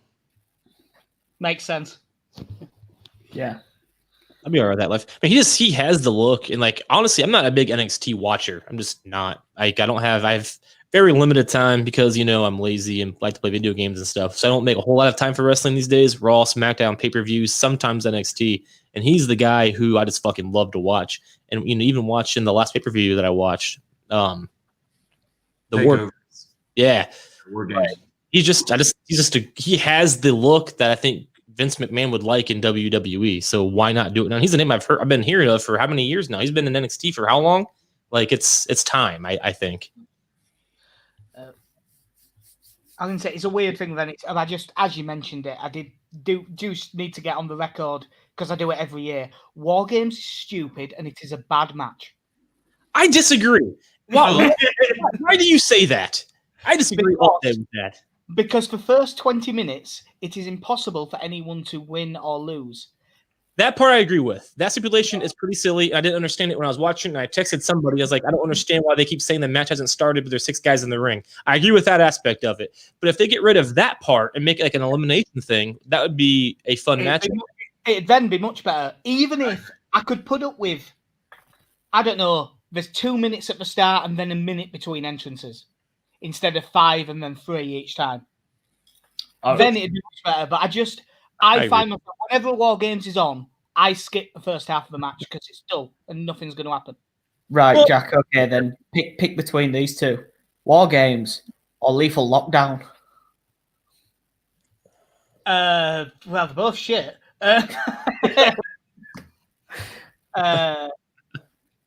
Fuck it, I'm a contrarian. Lethal Lockdown. There you go. You like the fucking roof of the cage getting lowered and all the fucking smoke being spewed out. and Jeff Jarrett's guitar getting blown up while it's coming down. No, in truth, War Games is better than Lethal Lockdown. I don't like War Games. That's fair. A lot of people, I didn't know that until recently. I've been talking to people, and a lot of people feel that same way. Like they don't like War Games. I was like, I was blown away by it. I'm not really into NXT a whole lot, so I was like, that's one of the things that I liked when I did watch it. But yeah, people hate it. I get it. But man, that Mattel War Games playset looks good. It does. You're a kid. If I was a kid, like right before Christmas, that's what I'm getting. Mine's on great. I don't give a shit. Yeah, mine's in the basement. If there were going to be a WCW match that NXT were going to take, could it not have been World War III? That's fair. Oh, I with the size of the roster they have now. Now they'd have to find a better way to shoot it than WCW did because that looked awful. But the actual concept, 60 men 3-man rumble. Now that you've got massive HD TVs, you could probably make that work. And what was the one with Hogan and Savage, and they had to fight through the layers of the cage? No, you're just being ridiculous now. No, Stop it. That was awful. Just being ridiculous. That was awful. But on the topic, R.I.P. Zeus, because he was in that match. Aw. Oh, yeah. God, has it been like, it's like 2 weeks or 3 weeks maybe? Pretty We haven't done the podcast since, so he was in that match. By the way, also in that match was the Ultimate Solution, whose original name on TV was the Final Solution, and they didn't see a problem with that. Paul Heyman saw a problem with that. Anyway, moving on. Jack, NXT call-up. Well, there's probably at least 10 that have been there too long at this point. Like, I won't go through them in case I'm stepping on anyone else's answers, but I will say Rhea Ripley. Fair enough. Okay, Similarly, I'm going to stick with the women's division, and I'm going to go with Io Shirai. You know, she's done it both as a face and a heel now.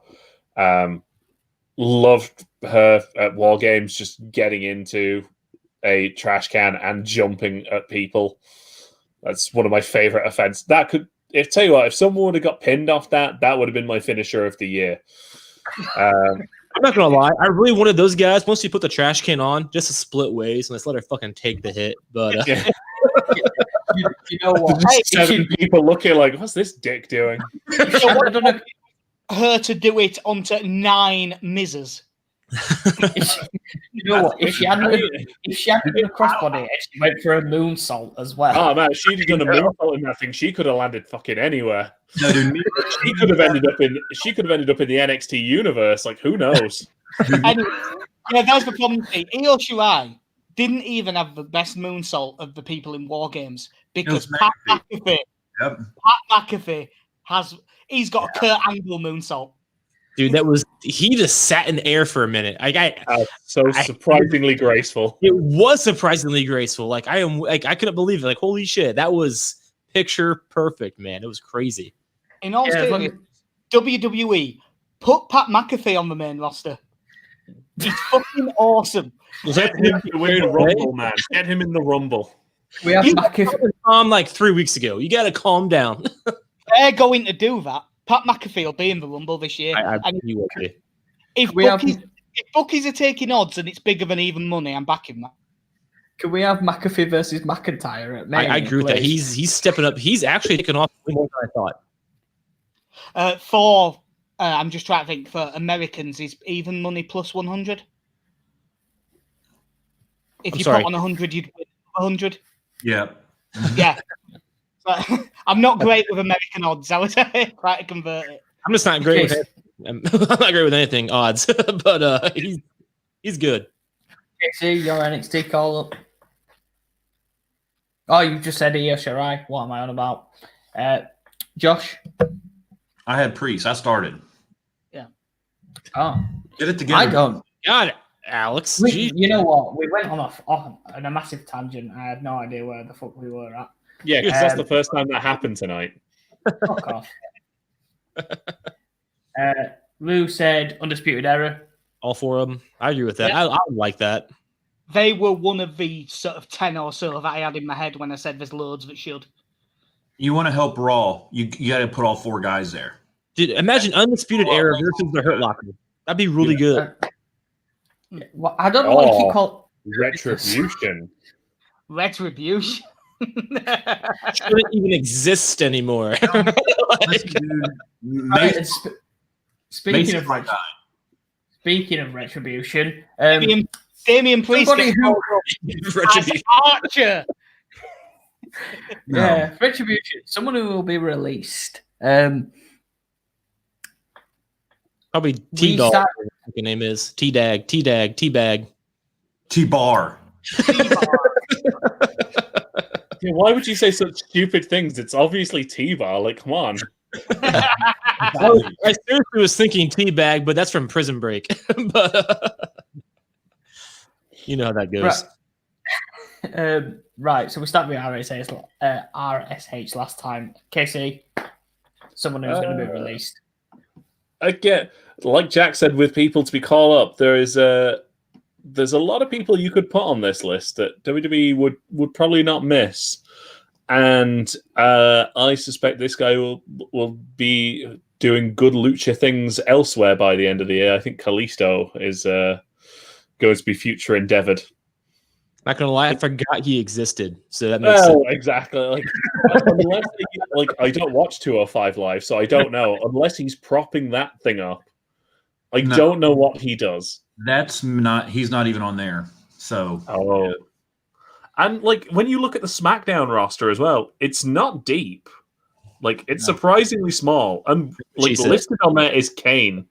So yeah, if Kalisto can't even make it onto SmackDown, I don't know if there's much hope. I'm sorry, KC just gave me a weird flashback because he said it's not deep and it's surprisingly small. Where's that flashback coming from? I need to know that memory. I know it was one of my own. It was self-deprecating. See, I thought you were going on the Katie Vick angle. No, it was very deep. He fucked her brains out. Triple H. Triple H. Who doesn't love a good corpse? It's. Obviously, I hope everyone that wants to stay keeps their job. I don't think Aleister Black is going to want to stay, so I'm going to say him. Dude, I agree 100%. Aleister Black, it should be a guy who's main eventing. And I know what Josh is going to say. We've talked about this a lot. Not everybody can main event, which I agree with that argument. Aleister Black, though, is one of those guys who could main event. And for some reason, he's just not. Vince doesn't like him. I don't understand why. And even with the NXT guys I've mentioned, I'm not a big NXT person. Aleister Black is the guy, in my opinion, right now. He could main event right now, and people could buy into it, and there's a story there. He's never going to. I don't understand why. So, yeah, he should be gone. I could not agree anymore. He was one of those there was a lot of said about this, people who you can't really screw up. And there was a few people on various lists, but the ones that pretty much crossed over everyone were Aleister Black and Ricochet. And they've managed to make a complete mess of both of them. But I think that Aleister Black will try and get out early and go to AEW and be at the top of the card within 2 months. But it's unfortunate because I want to see him succeed in WWE. Because I'm not gonna lie, guys. I don't watch AEW all that often. I'm just not going to, no matter who goes over there. And it makes me sad that he's probably going to end up there within the next 4 or 5 months. I want to see him in the main event at WWE, at WrestleMania, at Raw, at SmackDown, at wherever, because he belongs there. He's good. He's a talent that Vince is going to just piss away, and I don't understand it. It makes no sense. He has the look. He has the build. He has everything that Vince McMahon wants in a WWE superstar. So where's the disconnect? I don't get it. It's weird because he's foreign. Yeah, it's foreign. That's fair. He's Dutch. Isn't that weird? No. At this point, it might be his wife. They already make enough Austin Powers references. They don't encourage him to make more. Yeah. No, Josh, you're right. And also the whole Zelina Vega thing. That's probably... He's not helping his cause at all. Yeah, that's fair. But he was going downhill before that happened. He was already been pushed away before that. He was on TV. Now he's not even on TV. Right. Can you remember, in the build-up to the Rumble last year, the two hot favourites, there was 3 favourites in the odds. Brock Lesnar, Drew McIntyre, Aleister Black. Because Aleister Black was on a year-long... I think he'd been pinned once in a year. Yeah. And they went from that to not on TV. Just immediately. I think the Vegas opportunities for that. But even when he came to the main roster initially, he out of nowhere, he came to the main roster at the same time as Ricochet, and they put him in some bullshit tag team together. And I'm sitting here thinking, they're not a tag team. What the fuck? And then I was told, well, it's just to get them familiar, and then they'll go on and be awesome. And now they're both fucking gone. And it makes no fucking sense to me in my brain. It pisses me off. But my release is less dramatic. It's Tucker. That's fair. Yeah. Tucker. Heavy machinery. Tucker has no point. So by Christmas of 2021, Tucker has had a shot at the Ring of Honor World title. I just said he will be Ring of Honor World Champion by September. Yeah. He's actually quite good in the ring. He is. I'm gonna. You said September. I'm saying June. He's losing to Cody Rhodes on AEW in 2 months. And we've got this guy out of nowhere, Tucker Knight. We've never seen him on TV before. Crossroads. Ah, fuck. Yeah, done. Then he's sitting up in the balcony with Darby Allin. How long until Cody Rhodes' new baby, who they just announced on Wednesday night, right? How long until that baby is the TNT champion? 6 years. I'm thinking within 4 or 5 months. He's born under this earth as TNT champion. Yeah. Right, are you on about 4 or 5 months from now? You're saying that before it's born. Yeah. Yeah. So that is a WCW thing to do, though. Like Brandy Rhodes comes out, pins somebody on behalf of the unborn child, and that baby is born TNT champion. I could see that comes out with a roller. The TNT champion gets knocked out backstage, and Brandon turns around and the bump rests on him.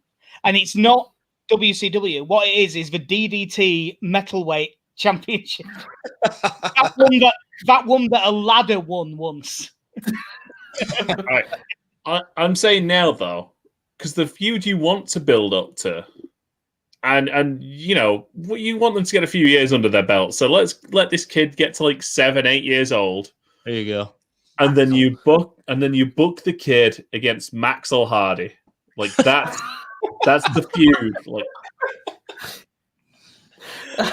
Yes. I mean, we have had some kid as a WWE tag team champion once. That referee, what was his name, Nikki or something? Some kid, put some respect on the name of Nicholas. To be honest, I thought you were on about Rene Dupree. Ball v ball. Right. Fuck off.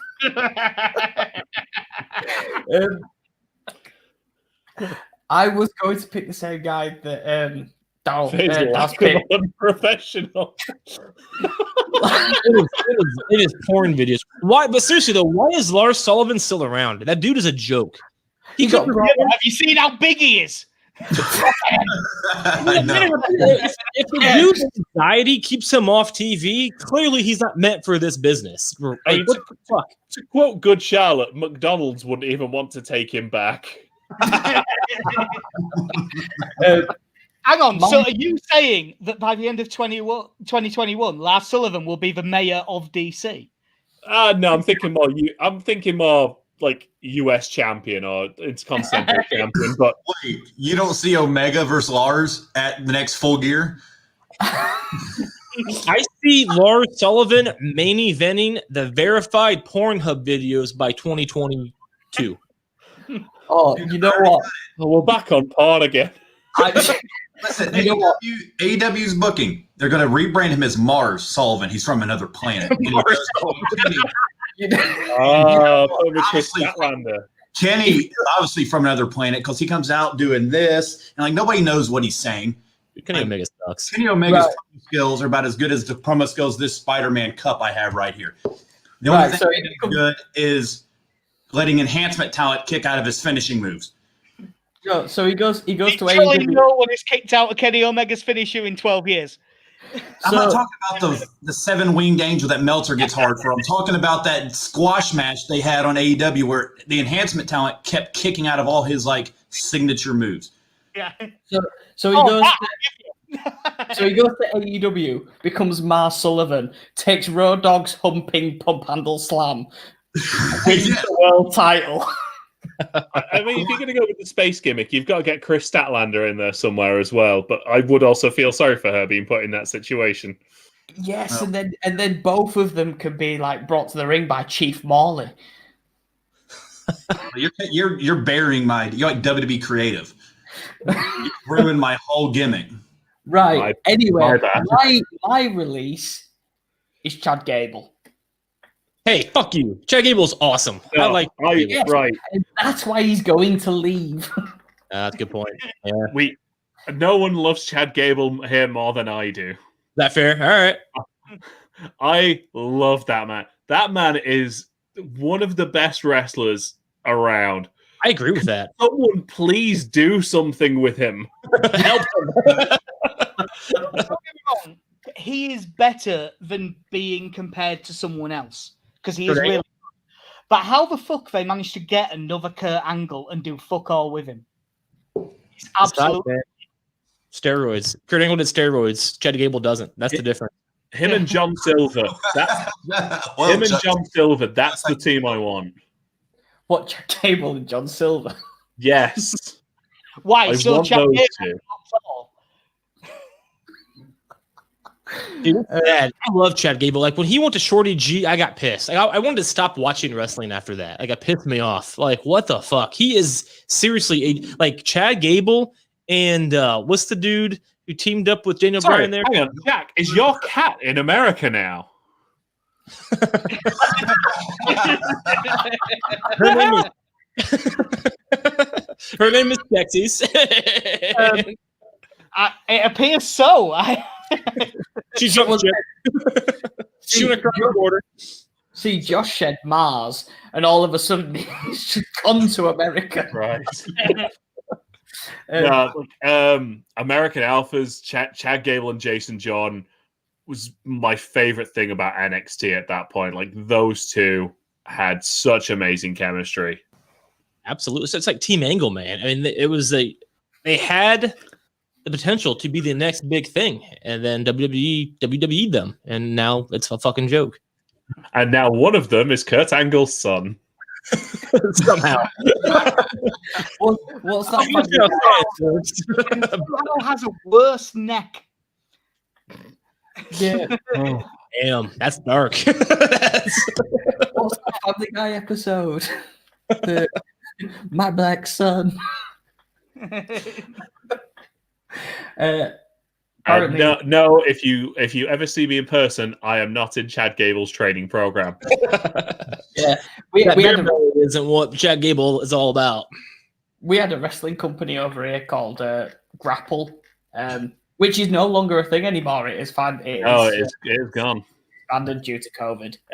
But Casey Paige was part of, or no? What? Is that the same wrestling group that like Paige and her brother are part of? I watched that movie. No. All right. No, but they're their own thing. KC went training, and his first training session, he gave himself a concussion by trying to do a backwards roll. And my second session as well. Nice. But during that time, I did get a cocky Chris Jericho pinfall win over El Ligero. So, swings and roundabouts. Hell yeah, man. That's more than I've done. I mean, I don't talk about the El Ligero stuff as much now, but Don't say pins and El Ligero. I mean, if you didn't get a concussion, did it really happen? That's the right, like. Yeah. Right, moving on before we end up going down another fucking rabbit hole. Breakout star of the year. I'm going to start someone who I think for the past 2 years should have been a breakout star in NXT. I'm going Cameron Grimes. Okay. I think Cameron Grimes is one of the best athletes in NXT, and that double stomp finisher is fucking fantastic. Yeah, fair. I think that she already is a star in NXT, but I think she'll go up to main roster and be champion. And I think she'll probably have a title match at Mania next year, Rhea Ripley. Nice.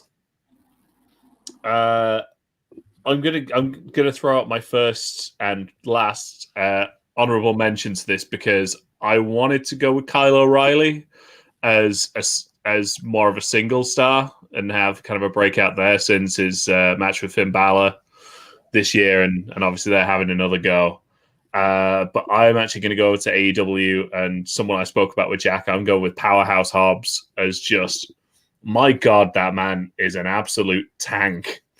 Beast. Yeah, absolutely. Like, I think it's going to work well with him in Team Taz, where he's kind of surrounded by that group.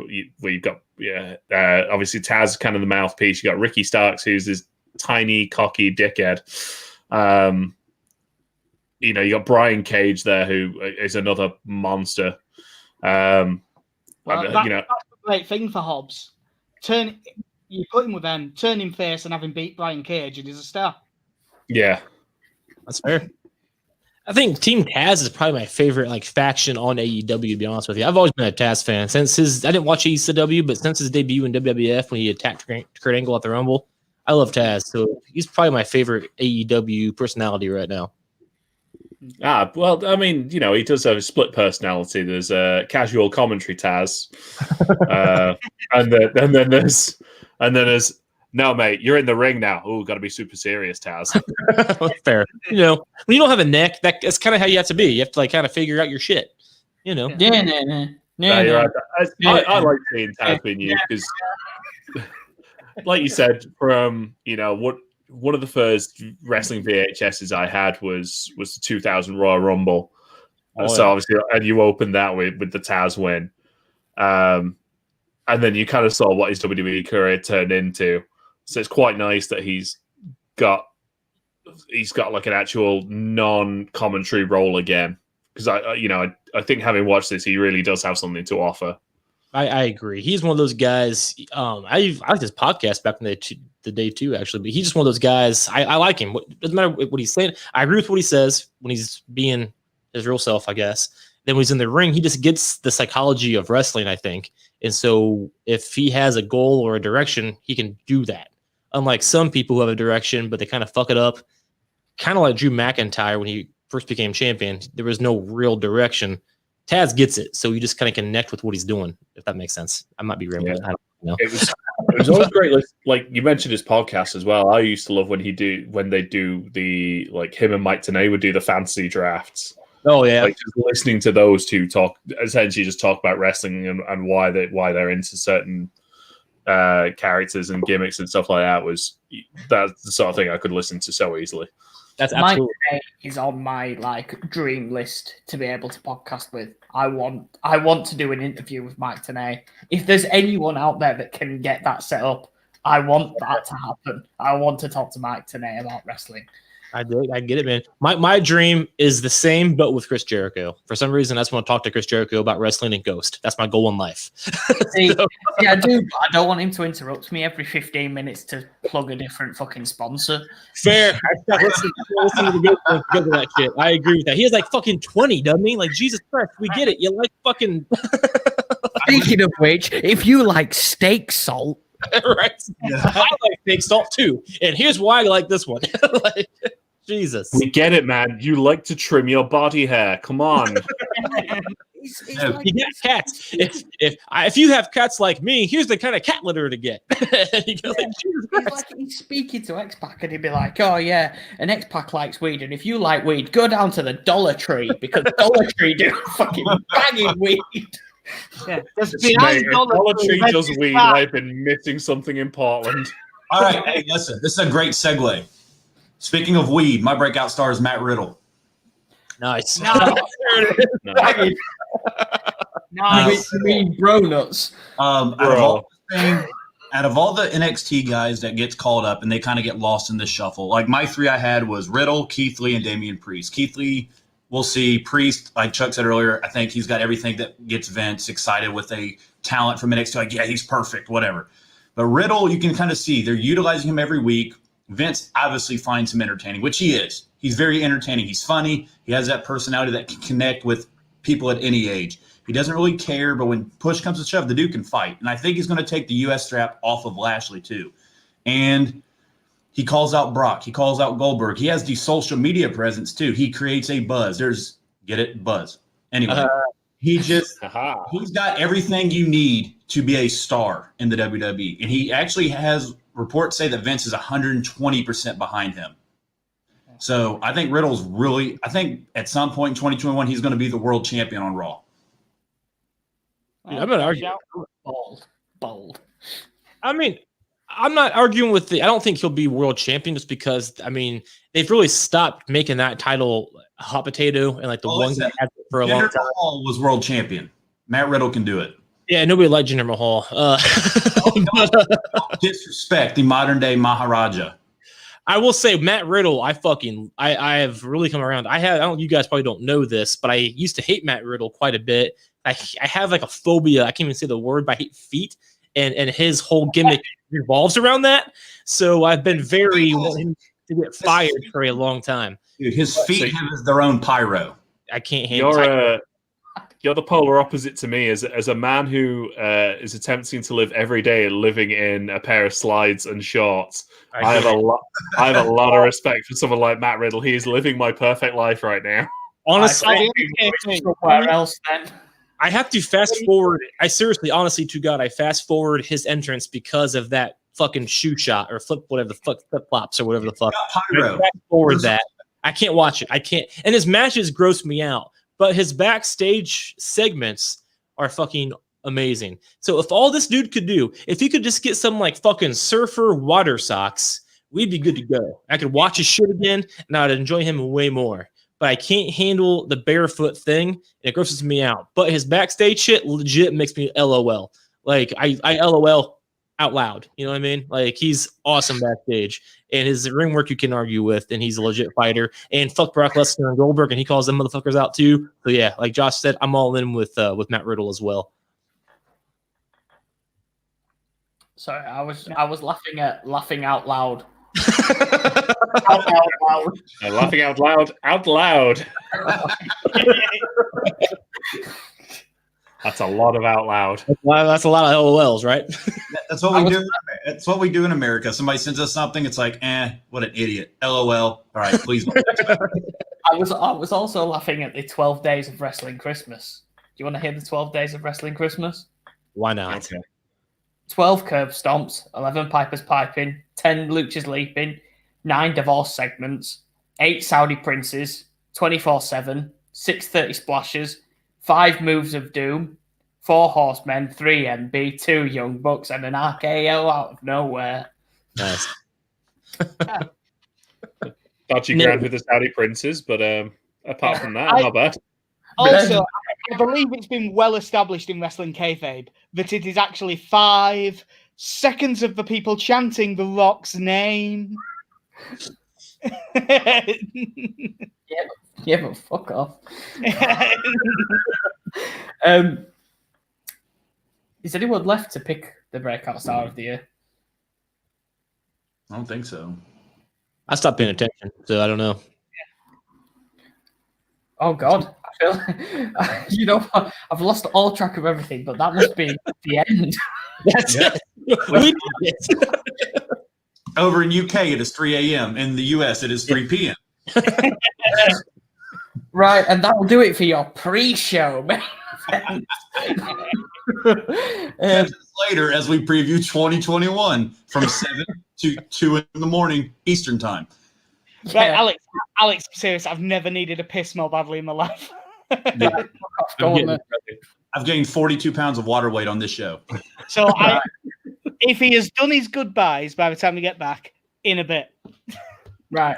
You, brother. I'm waiting for him to leave before I say anything. I really hope, I'm kind of hoping that his laptop fell over there. Yeah, but that'll do us for the end of year awards from Armchair Wrestling. What a blast we've had. This has been the longest episode we've ever done as well. It's been 2 hours. It's not bad. Could be worse. To be fair, we've had a lot to talk about. And I mean, with some of the amazing comments of Cowboys and Clowns and James Storm, Lars Sullivan for his lack of unprofessional comments and great matches that we've had. I've had an absolute blast running through this. And to be honest, the end of year awards last year was my favorite episode to record. And I was really looking forward to doing it this year. And to be able to have the RSH crew along minus Yvonne. I did invite Yvonne, but Josh went no. So Josh disinvited Yvonne. Yeah.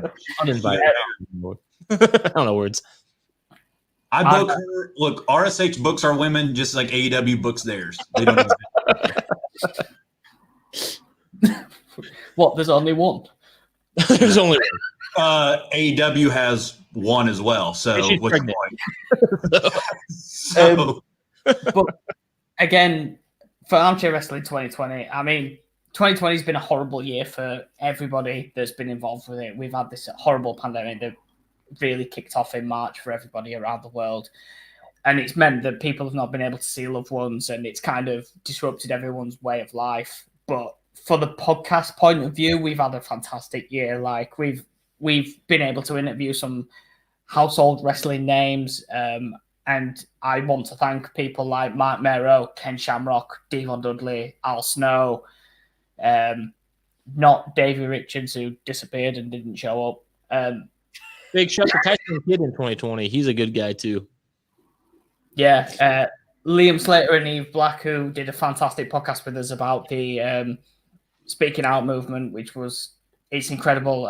If you want to go listen to any of our podcasts, go back Spotify at Armchair Wrestling or iTunes Armchair Wrestling. You can go listen to all of them. They're also on our Twitter as live videos, Armchair Wrestle 1, which you can see as my screen name.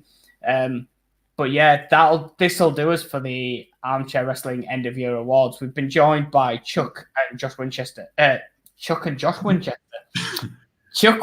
and So Josh close. So close.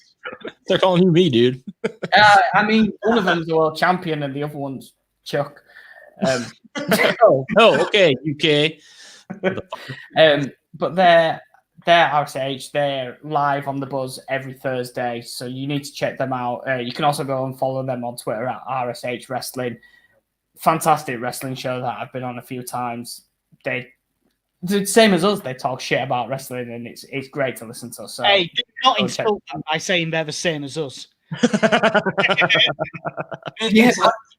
it's like The Office. Like the US version's better than the UK. That's us. Right. Same You're thing. the version of Better, you know. Oh, right, okay, fuck off. I'm going to remove you in a minute. I was going to say it's harsh to lump them in. Like, obviously I can't see the full body, but they seem to be in significantly better shape than at least me and Jack. I don't know. I was on like heart medication until like 6 months ago, so I can't say anything about being in shape. But see, getting on heart medication means going to the doctors, but that means getting up and moving, and I don't move, so fair enough. But yeah, you got to go check out RSH Wrestling over on Twitter as well. Go follow them. They're absolutely fantastic, and their shows are incredible to watch and listen to as well if you want to just listen to the audio version of them. We've been live on the What the Buzz network. You can go to www.whatthebuzz.com. Check out all the entertainment and all the fantastic articles that are written over there by an incredible group of people. They cover everything from the world of sport to the entertainment side of things, even to lifestyle. So if you want to go and check that out, make sure you go over to there. Also, we've been live on the WTB.com network on Facebook and on Twitter and Instagram, as well as WTB.com. Also on YouTube as The Buzz. And of course, if you want to check out Armchair Wrestling, you've got to go to Armchair Wrestle 1 as Twitter. Or just check us out on iTunes and Spotify as Armchair Wrestling.